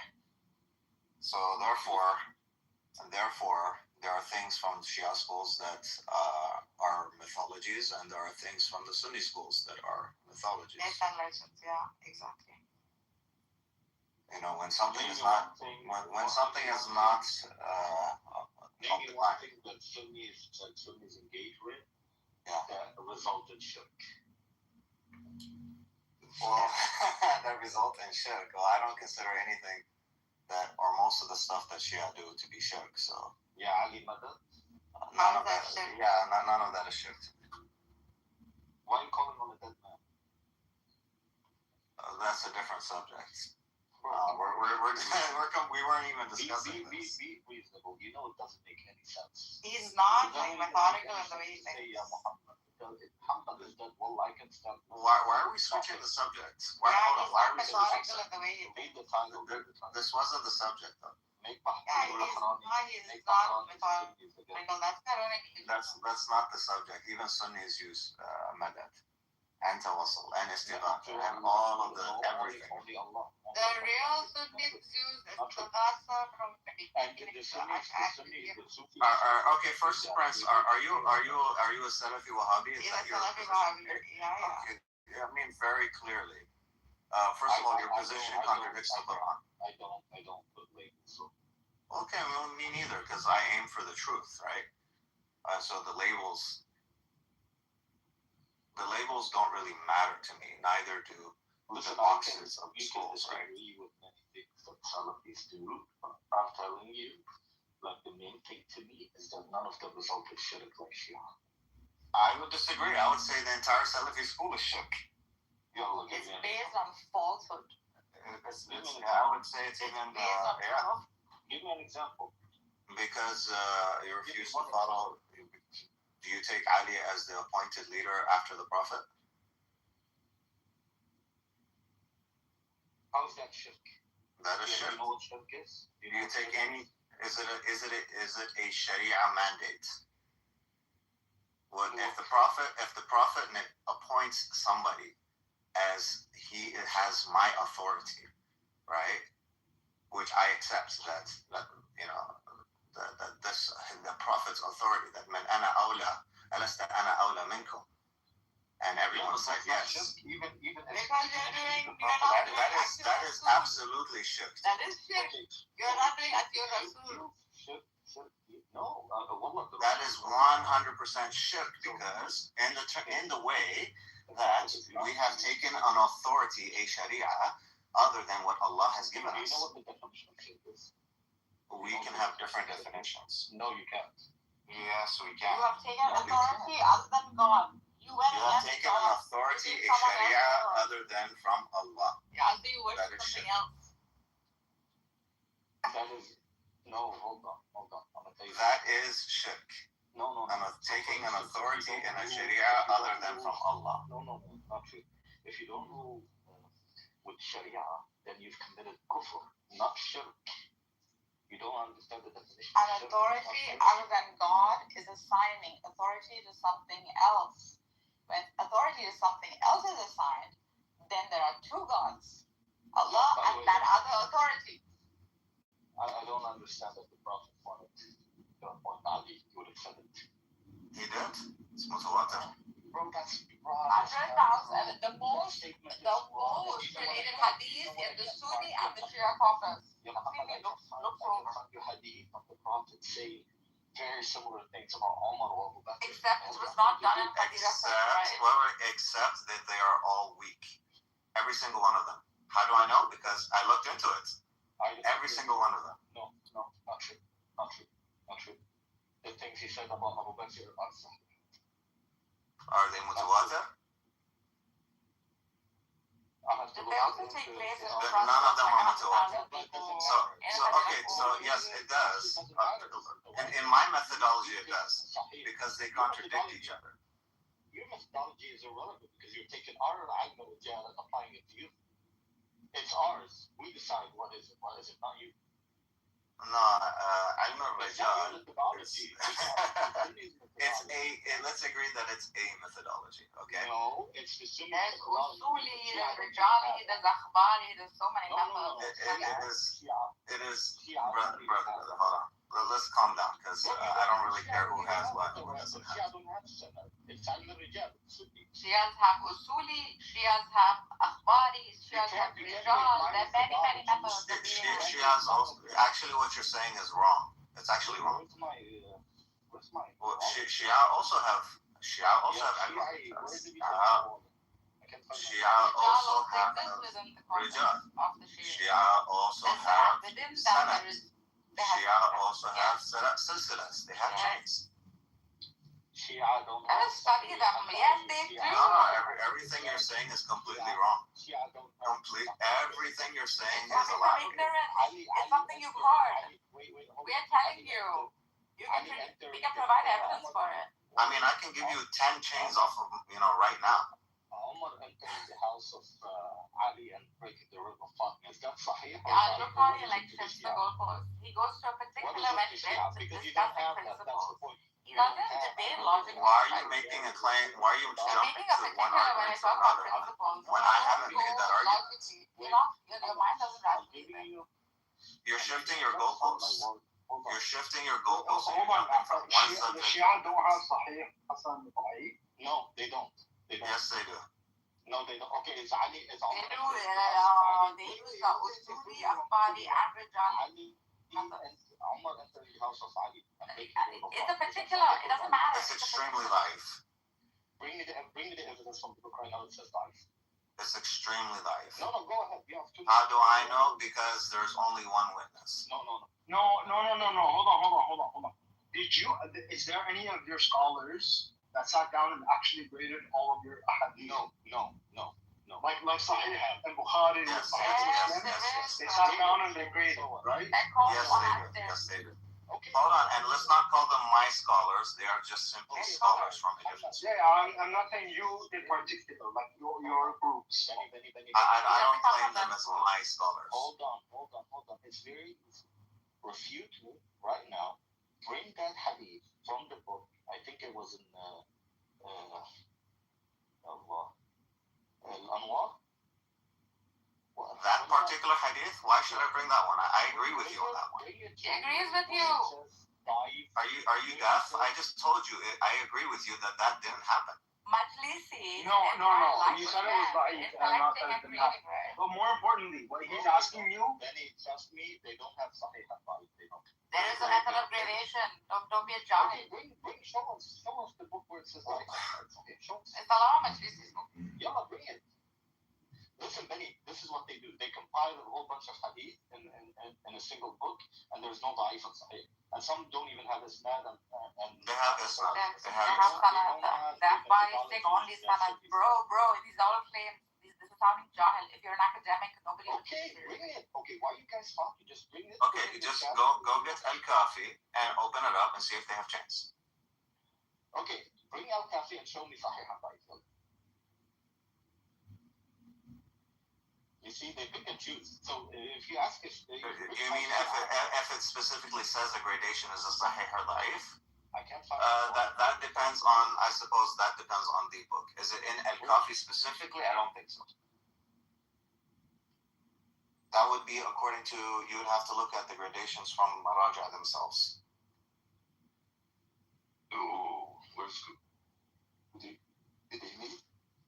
I can't find my wallet. I have Al-Kafi right here in front of you. Oh my God, did I? No, I didn't. Why are we jumping like? You just jumped like 5 different subjects in 5 minutes since I came up. It's not logically sequenced. They're not rational arguments. There's a mix of ridiculous. Your original discussion was why Hussein. The moment I pick up like a lack of like logical sequencing and the way a dialogue is done, It's completely illogical. I He can't hold completely one. like back off because He couldn't hold his first argument. Yeah, he couldn't hold it. It's a very biased way of looking at things. He told me, he asked me not to be biased. I agreed, because I'm not biased. He's so biased. I'm probably the only one who isn't biased. Yes. What's my first argument? Your first discussion was about why Hussein instead of Hassan. Yeah, you didn't prove it. It's not about proving. I gave you a discussion as to why Hussein would be a logical reason to go forth, because he is an Ahl al-Kisa. He's one of the 5 main leaders. Therefore, he's still leading, and that would be the authority of where you would go to.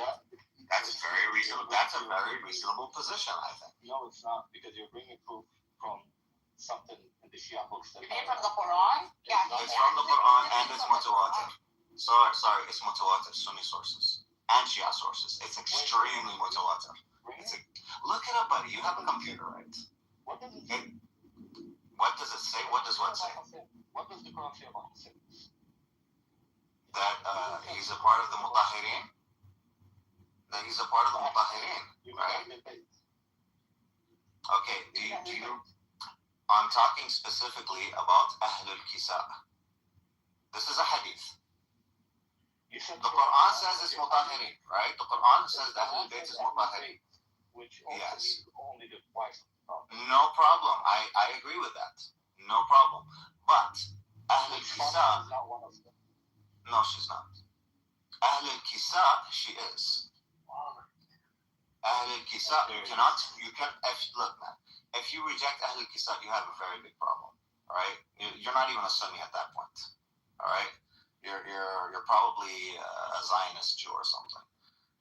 Ahl al-Kisa is a very big part of Sunni theology. Okay, it's not a Shi'i thing. It's an everybody thing. If you're a Muslim, Ahl al-Kisa is important to you. And Hassan, Hussein, Fatima, Ali are all part of Ahl al-Kisa. Ahl al-Kisa? I've never heard this term before. That's a very big problem. Well, I'm not. Why? Sorry, Benny Goy. You just came up. Are you a Sunni, Shia, non-Muslim? Non-Muslim. Okay. So the reason why logically, there's no sequencing. I stopped engaging a while ago because my mind doesn't take lack of sequencing. The reason why most Sunni, probably most majority. This is from the hadith about Muhammad grabbing the cloak and then covering it. Yes. Okay. Right. So this is a part of both Sunni and Shia theology, right? And it's very strong. It has a lot of evidences for it. It has a lot of chains for it. But people want to dance around these things, and it's connected to the Quran. And it produces a strong argument. No, it doesn't. It doesn't. How does it not? I'll tell you why it doesn't. And compared to what? Umar? And compared to what? Abu Bakr? Yes, there are many. No, they're broken. The chains that you're talking about Umar and Abu Bakr, they're broken chains. Or they go through a singular chain. Okay, sahih, singular chain, ahad, right? You know what's funny? You're using the methodology that the Sunnis developed and use it to convince us what it means and doesn't mean. It doesn't work that way. To us, it doesn't matter if it's mutawatir or not. Most of our hadith are not mutawatir. To us, what matters is da'if or sahih. No, that's wrong. That's wrong. What you're saying is wrong. It matters. What you're saying is wrong. You're lying about about the Sunni system. You're lying about the Sunni system. No, you're right in that most of the hadith are not. Do we follow those hadith or no? Yeah, but see that again. No, but hold on, Prince. It would matter on who you ask. Like this was the point of the conjunction with the Mu'taziliyya. Yeah, Mu'taziliyya. They only took Sahih Mutawatir. right? يا حبيبي المعتزلة or nobody's talking about mainstream. No. Well, back in the day, they were mainstream Sunni. يا حبيبي المعتزلة was not okay, and they're gone. They were wrong. Yeah, they're gone now, but that's the thing is that historically speaking. يا حبيبي historically speaking, معتزلة is only a short period of time. Yeah, but a pretty significant period of time under which, their methodology was significant. Sufis were significant in Ottoman. Sufis are still significant. They're still significant. Sufis are very that I'm talking about, the group that I'm talking about, you guys do this with shit where you go to a fringe minority and you want to apply it to mainstream. The point is, us as Sunnis, historically and today, no, the Salafi is the minority. We don't. The majority Sunni position is Ash'ari. No. If it's mutawatir, there's even more legitimacy. Listen, if a hadith is mutawatir, it outweighs ahad. Okay? If a hadith contradicts, hold on, friends. If a hadith is singular, ahad, you can take it, but it does not become. If it's not, you cannot force it to be aqidah. Don't, Prince, don't say us Sunnis. Prince, don't say us Sunnis because you're not following a traditional, authentic Sunni position. Salafis are very small minority. Salafis are not Salafis or Salafis. You're not Sunni. I challenge you to bring me a single Islamic scholar that says we refuse hadith or had. 90% of our hadith is ahad. No. He's not saying that they refuse ahad. He's saying that the ones that are mutawatir have more authority than the ones that are ahad. Yes, if they contradict each other. Listen, Prince, you're making a straw man. You're lying against me, huh? We take all hadith mutawatir and ahad as significant. Yes, they are. Listen. Yes, but the ones that are mutawatir have more legitimacy, more credibility than the ones that are ahad. It does. If they contradict each other, which one do you take? If they contradict each other, which one do you take? Mutawatir, of course. You have to take mutawatir. It is wajib. At that point, you must take mutawatir. Bring me the evidence that we have contradictory hadith. Listen, we have contradictory hadith. Oh my God. In fact, Bukhari I'll lay another bombshell on you. Bukhari has over 1,000 hadith by somebody who was a liar. How about that bombshell? What's his name? Sahih al-Bukhari has over 1,000 narrations from somebody who was a liar and mudallis. Okay, bring it. What's the evidence that he was a liar and mudallis? What's the evidence? Yeah. Is that all of the madahib, including the Malikiya and everybody that was with him in Medina, stopped taking from him when he moved to Kufa. Bring the name and bring the evidence that they did it. Look up Imam Malik and what he said about, what was his name? Yahya? No, not Yahya. The person who gave the chain for Aisha being 6 and 9. It's a fabrication. Bring the name, ya Habibi. Bring the name and bring the evidence from Maliki, from... Look it up. Look it up. I'm not going to do your homework for you. Look it up. Look it up. Really. And anybody listening. I didn't want to take and for anybody listening. Your whole religion will be destroyed. Everything Prince has been saying is fabrication. Will be destroyed. Get the fuck down, you Farsis. You're gonna teach us Islam. One is a Farsi in Bahrain who became Arabized, and the other one is a Persian perennialist. Bring the evidence. You made a lot of claims in the abstract. Bring the evidence. Prove me wrong. Shit on me in front of all these people. Bring me evidence that Maliki said this guy has 1,000 hadith and he's a mudallis.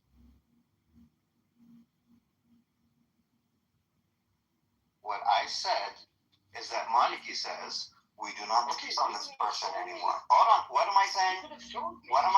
Maliki said we do not take from him at this stage when he went to Kufa because his memory was no good.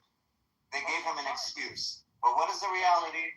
The reality is he's a mudallis. 2 minutes ago he was a mudallis. Yeah, he is a mudallis. Now it's about memory? Look, Can you just You're full of shit. Wallah, you're full of shit. He wants to teach me how we Sunnis take our hadith. Habibi, Benny, don't make things you don't understand. Go ask any Sunni, online, offline, go check the scholars. To us, mutawatir doesn't have more significance. As long as the hadith is sahih, ahad, or mutawatir, we take it. Period. No, but the mutawatir has a higher degree of significance. In fact, you see, yes, but we still take it. No, nobody's saying you don't take it. Nobody's saying you don't take the ahad hadith. We're saying that the mutawatir has more legitimacy, more credibility than the. And dude, just think about it, man. If you heard something from one person, and you heard something from several people, I know, but obviously you're going to take the one from several people as more legitimate. What does it matter if the outcome is the same if you're taking from both? No, because in the case of a contradiction, you would refer to the multiple sources. That's why you're saying that mutawatir a'la min al-ahad. Again, it's an abstract statement that doesn't mean shit. Bring me a contradiction from ahad and mutawatir and show me that we went with the mutawatir because of the contradiction. Yallah. Find one. Okay. That's the point. You guys keep making statements and generalities because you know what's written into the details. You look like a fucking clown. It's like a Qur'ani. Oh, if the hadith contradicts the Quran, that's why I take the Quran. Okay, bring me the hadith that contradicts the Quran. Nothing. I mean, no, but I don't want to get it. Okay, bring them. Again, abstracts. They hide in the generalities. Because once we get to the details and I start dissecting, they look like a clown. Damn. So fucking disingenuous. And no, Ahmad, you did not make the claim. You did not prove the claim that Hussein, that the Masums are from the same motive. You did not prove that claim. Because you can. Your entire theology is fucking made up.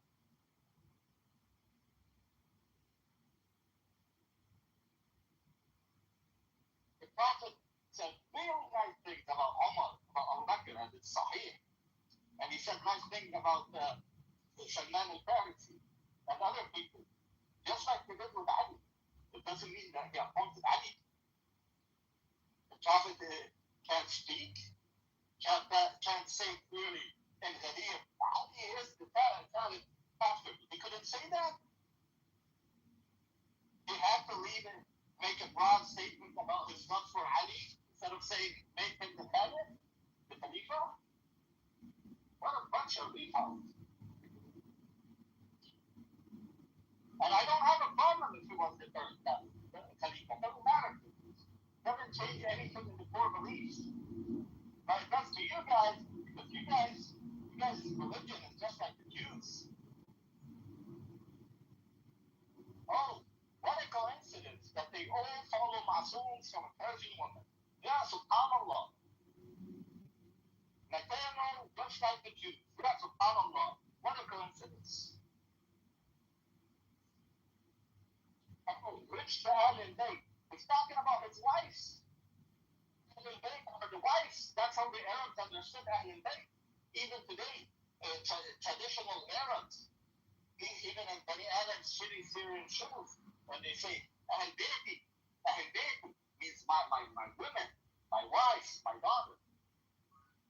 Well, today it means some say good daughters, but back then it meant wives.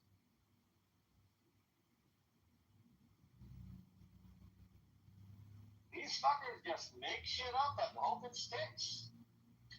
Niggas.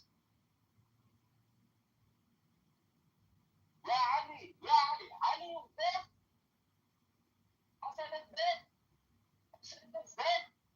Fatima said you're just like Catholics. You stole from the Jews and you stole from the Catholics. Catholics don't pray for faith. Your faith are the Masum.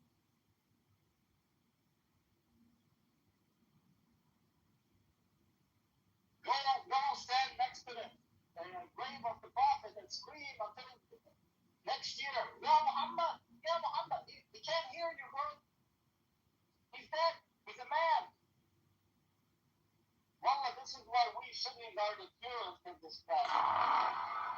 Only oneness of Allah. Only oneness. None of that bullshit. Nigga. Come on, come on, hold it. Stop.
Hello.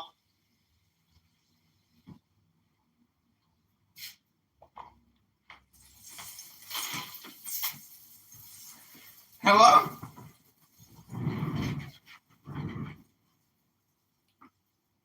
I can't hear anybody. No, you're good. Okay.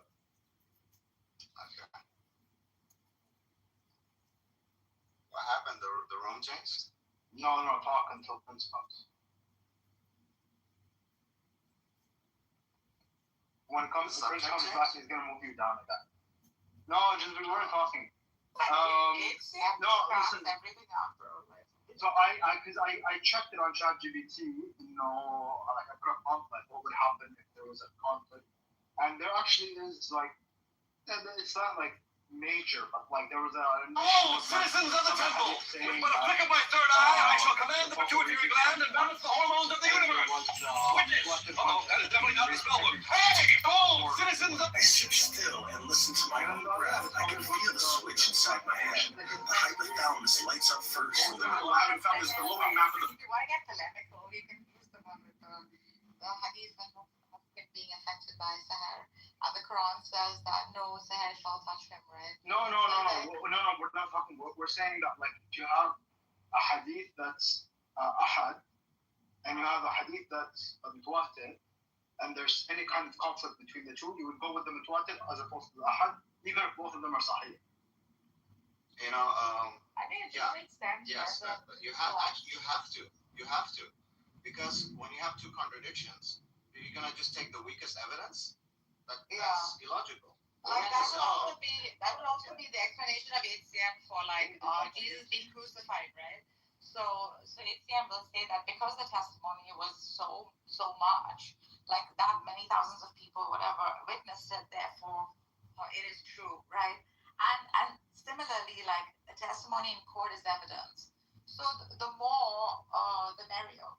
And that would hold true for like hadith or anything as a principle that would hold true. So like these people just don't want to engage like I don't know in Okay, again, read the fucking fiction. Read Hey, why are you being disrespectful? You can just engage. No. Like this is why like I don't hold to any of this, by the way. None of this matters to me.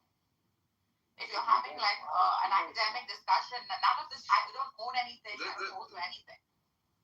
The entire conversation was just entirely bad faith. Yeah, it's not based on prejudice. You assume that I'm lying. You assume that I'm taking a shitty 12 In fact, he doesn't take any of this either. No, it's actually, in fact, you lied against me because I didn't make the claims that you said I did. You didn't even listen. You just got defensive and emotional. محمد انت بحراني او عجمي؟ هولي يعني انت سني؟ نعم. Okay. It comes from government spin too as well, right? I think that people miss that. Yeah. No, هولي. In Bahrain, there's four kinds. There's four kinds of Bahrain. البحراني, الهولي, والعجمي. الهولي is a Sunni from a Persian background.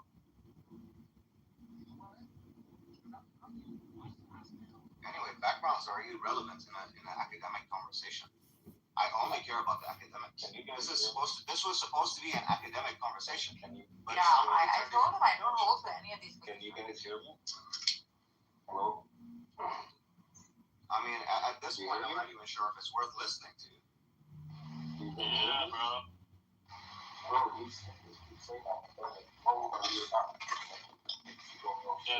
No, we can't hear you anymore. You went to I don't hear a spot.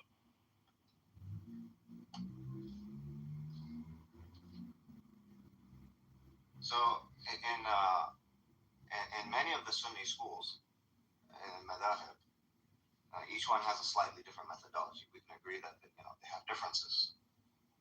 But when there is a singular ahadith, a ahad, even if it's sahih, if it's ahad, then you can accept it, but it does not apply necessarily to, for example, positions of aqidah, positions of theology. Within the Salafi school, however, that's completely different. So we can agree that we have a very different methodology, and that's just a fact. I don't accept that a ahad hadith can be compulsory, that we must take it, even if it is sahih, and especially if it contradicts a mutawatir hadith, then I'm going with the mutawatir.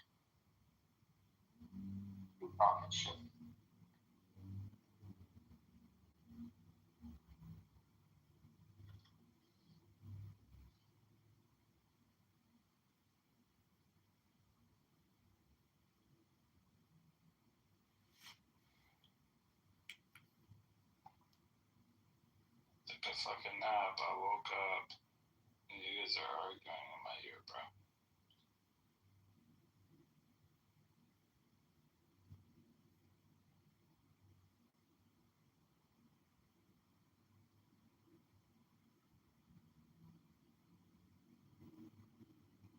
But I can see like if you hold to a position, right, how emotional this can be, or like close to home this can be. If you don't hold to a position, it's much easier to sort of, And Prince, you wanted the evidence. I think somebody put it in the chat actually about the hadith that I was talking about. You can look it up.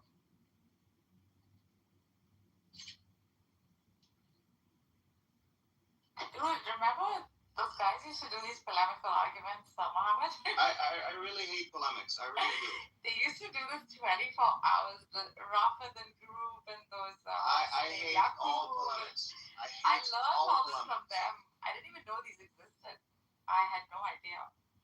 But it allowed me to actually go research, and I think I'm quite grateful for that. Now, can all of them be debunked? Absolutely. All these are debunkable. And all these are acceptable too. It's just eventually it ends up in like where you put your faith in and how you approach truth. If you're approaching it truly through like a rational means, through like credible sources, as much as we can get a hold of, then that is what I will accept, right? So irrespective of who is who and what holds what.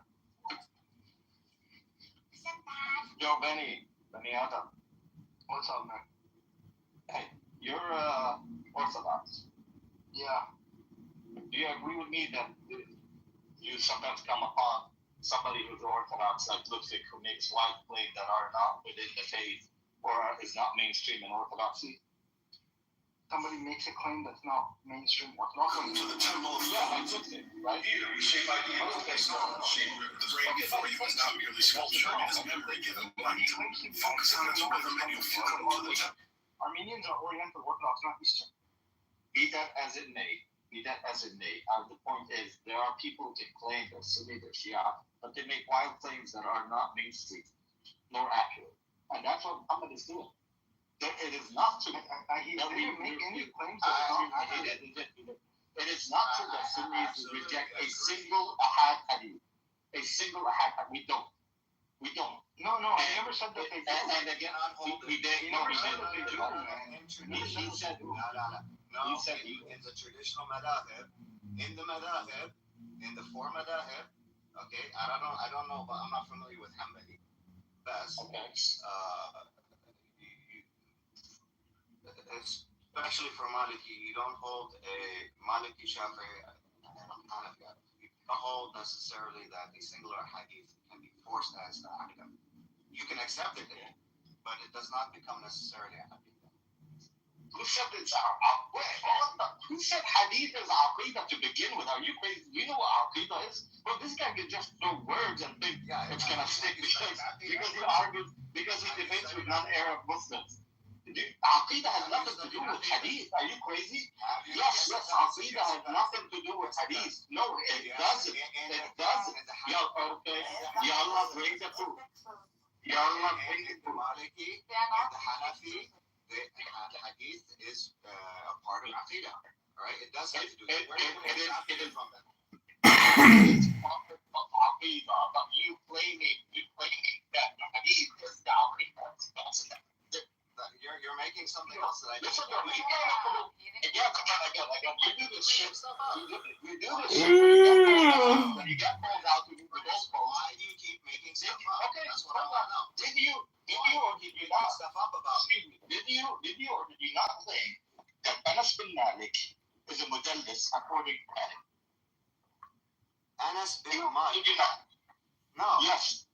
No. You fucking nigga. No, don't, and please don't curse. It's Ramadan, and I have my daughter with me. Okay? I have my children with me. Please don't curse. You did. No, that wasn't my claim. Again, you have a problem with that. There's 1,000 hadith. There's 1,000 hadith. Some Yeah. It's a Samkhan, wants to smack. Yeah, One second. Hey, Prince. Can you hear me? Yeah. Hard to hear you, bro. Listen, guys, don't cuss and chill out. Prince, don't cuss, but he's with this kid. We can't hear you at all. Bro. He said there's a Sahabi who has 1,000 hadith in Bukhari. Hold on, Holly, do a reset on your point. You gotta start over, brother. Sorry. Oh, no, man. Look, here's my whole point.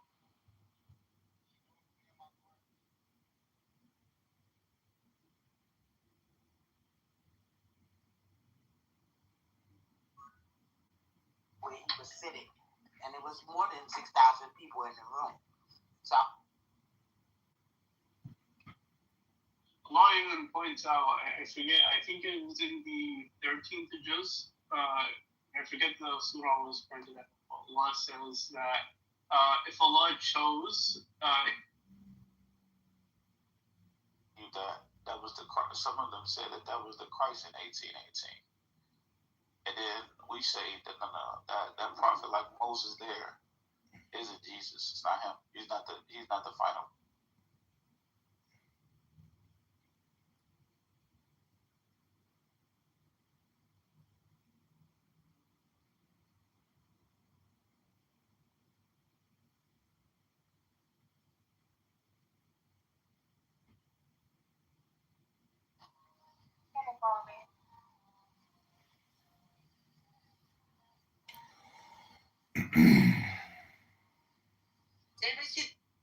In a couple of minutes, I will give the room rules, and that will take us to the top of the hour. And Gary's opening salvo, which hopefully will encourage you to come up to the stage and join Alan and I here. Brian, welcome to the room. India, nice to see you. And India, welcome to the stage.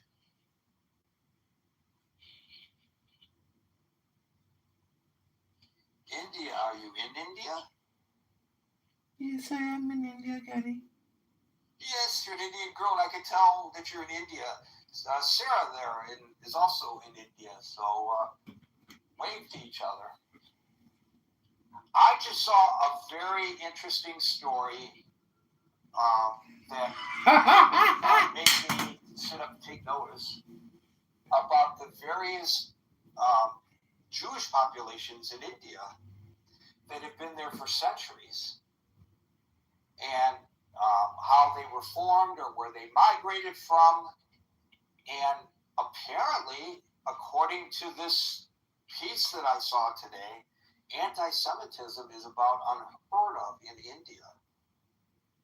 Very interesting. In fact, they interviewed a Muslim store owner in the heart of a Jewish neighborhood. It was really quite interesting. It was a great interview. Let's see. Before I welcome other people to the room, it actually is time for the room rules. We are here Monday through Friday from 5 p.m. to 6 p.m. New York time. Top of the hour, I will give my opening salvo, which hopefully will encourage you to come up on the stage and join Alan and India and me. Or anytime in the next hour, something is said on the stage that piques your interest and makes you want to participate. Raise your hand and you will be invited onto the stage as well. Or you can come up now in anticipation of what you might want to say based on the topic of the room. I call people in the order in which I see them on the stage, which may not coincide with the order in which you see yourself. So if it appears that I have skipped over you, worry not. It just means I see you further down in the queue on my handheld device than where you see yourself on yours. I always get to everyone who's on stage and in queue. Generally speaking, after people speak, they are removed from the stage to the audience. This is not punitive in nature, but only to make it possible for yours truly to continue to maintain that aforementioned queue, not lose my place, basically. If that happens to you and you want a second go at it, raise your hand. Time permitting, you'll be invited back on the stage for a second opportunity to speak. Because we are here from 5 p.m. to 6 p.m. New York time, in about 5 minutes to 6, we will no longer be inviting people on the stage, but if at the 6 o'clock hour, you are on stage and in queue, we will go into extra time to give everyone in queue an opportunity to speak. Marshall, welcome to the stage. Unlike many of the other rooms on Clubhouse, in the Critical Thinking Forum, we speak one at a time. We do not interrupt one another. We treat one another with a degree of decorum and respect, even when we vehemently disagree.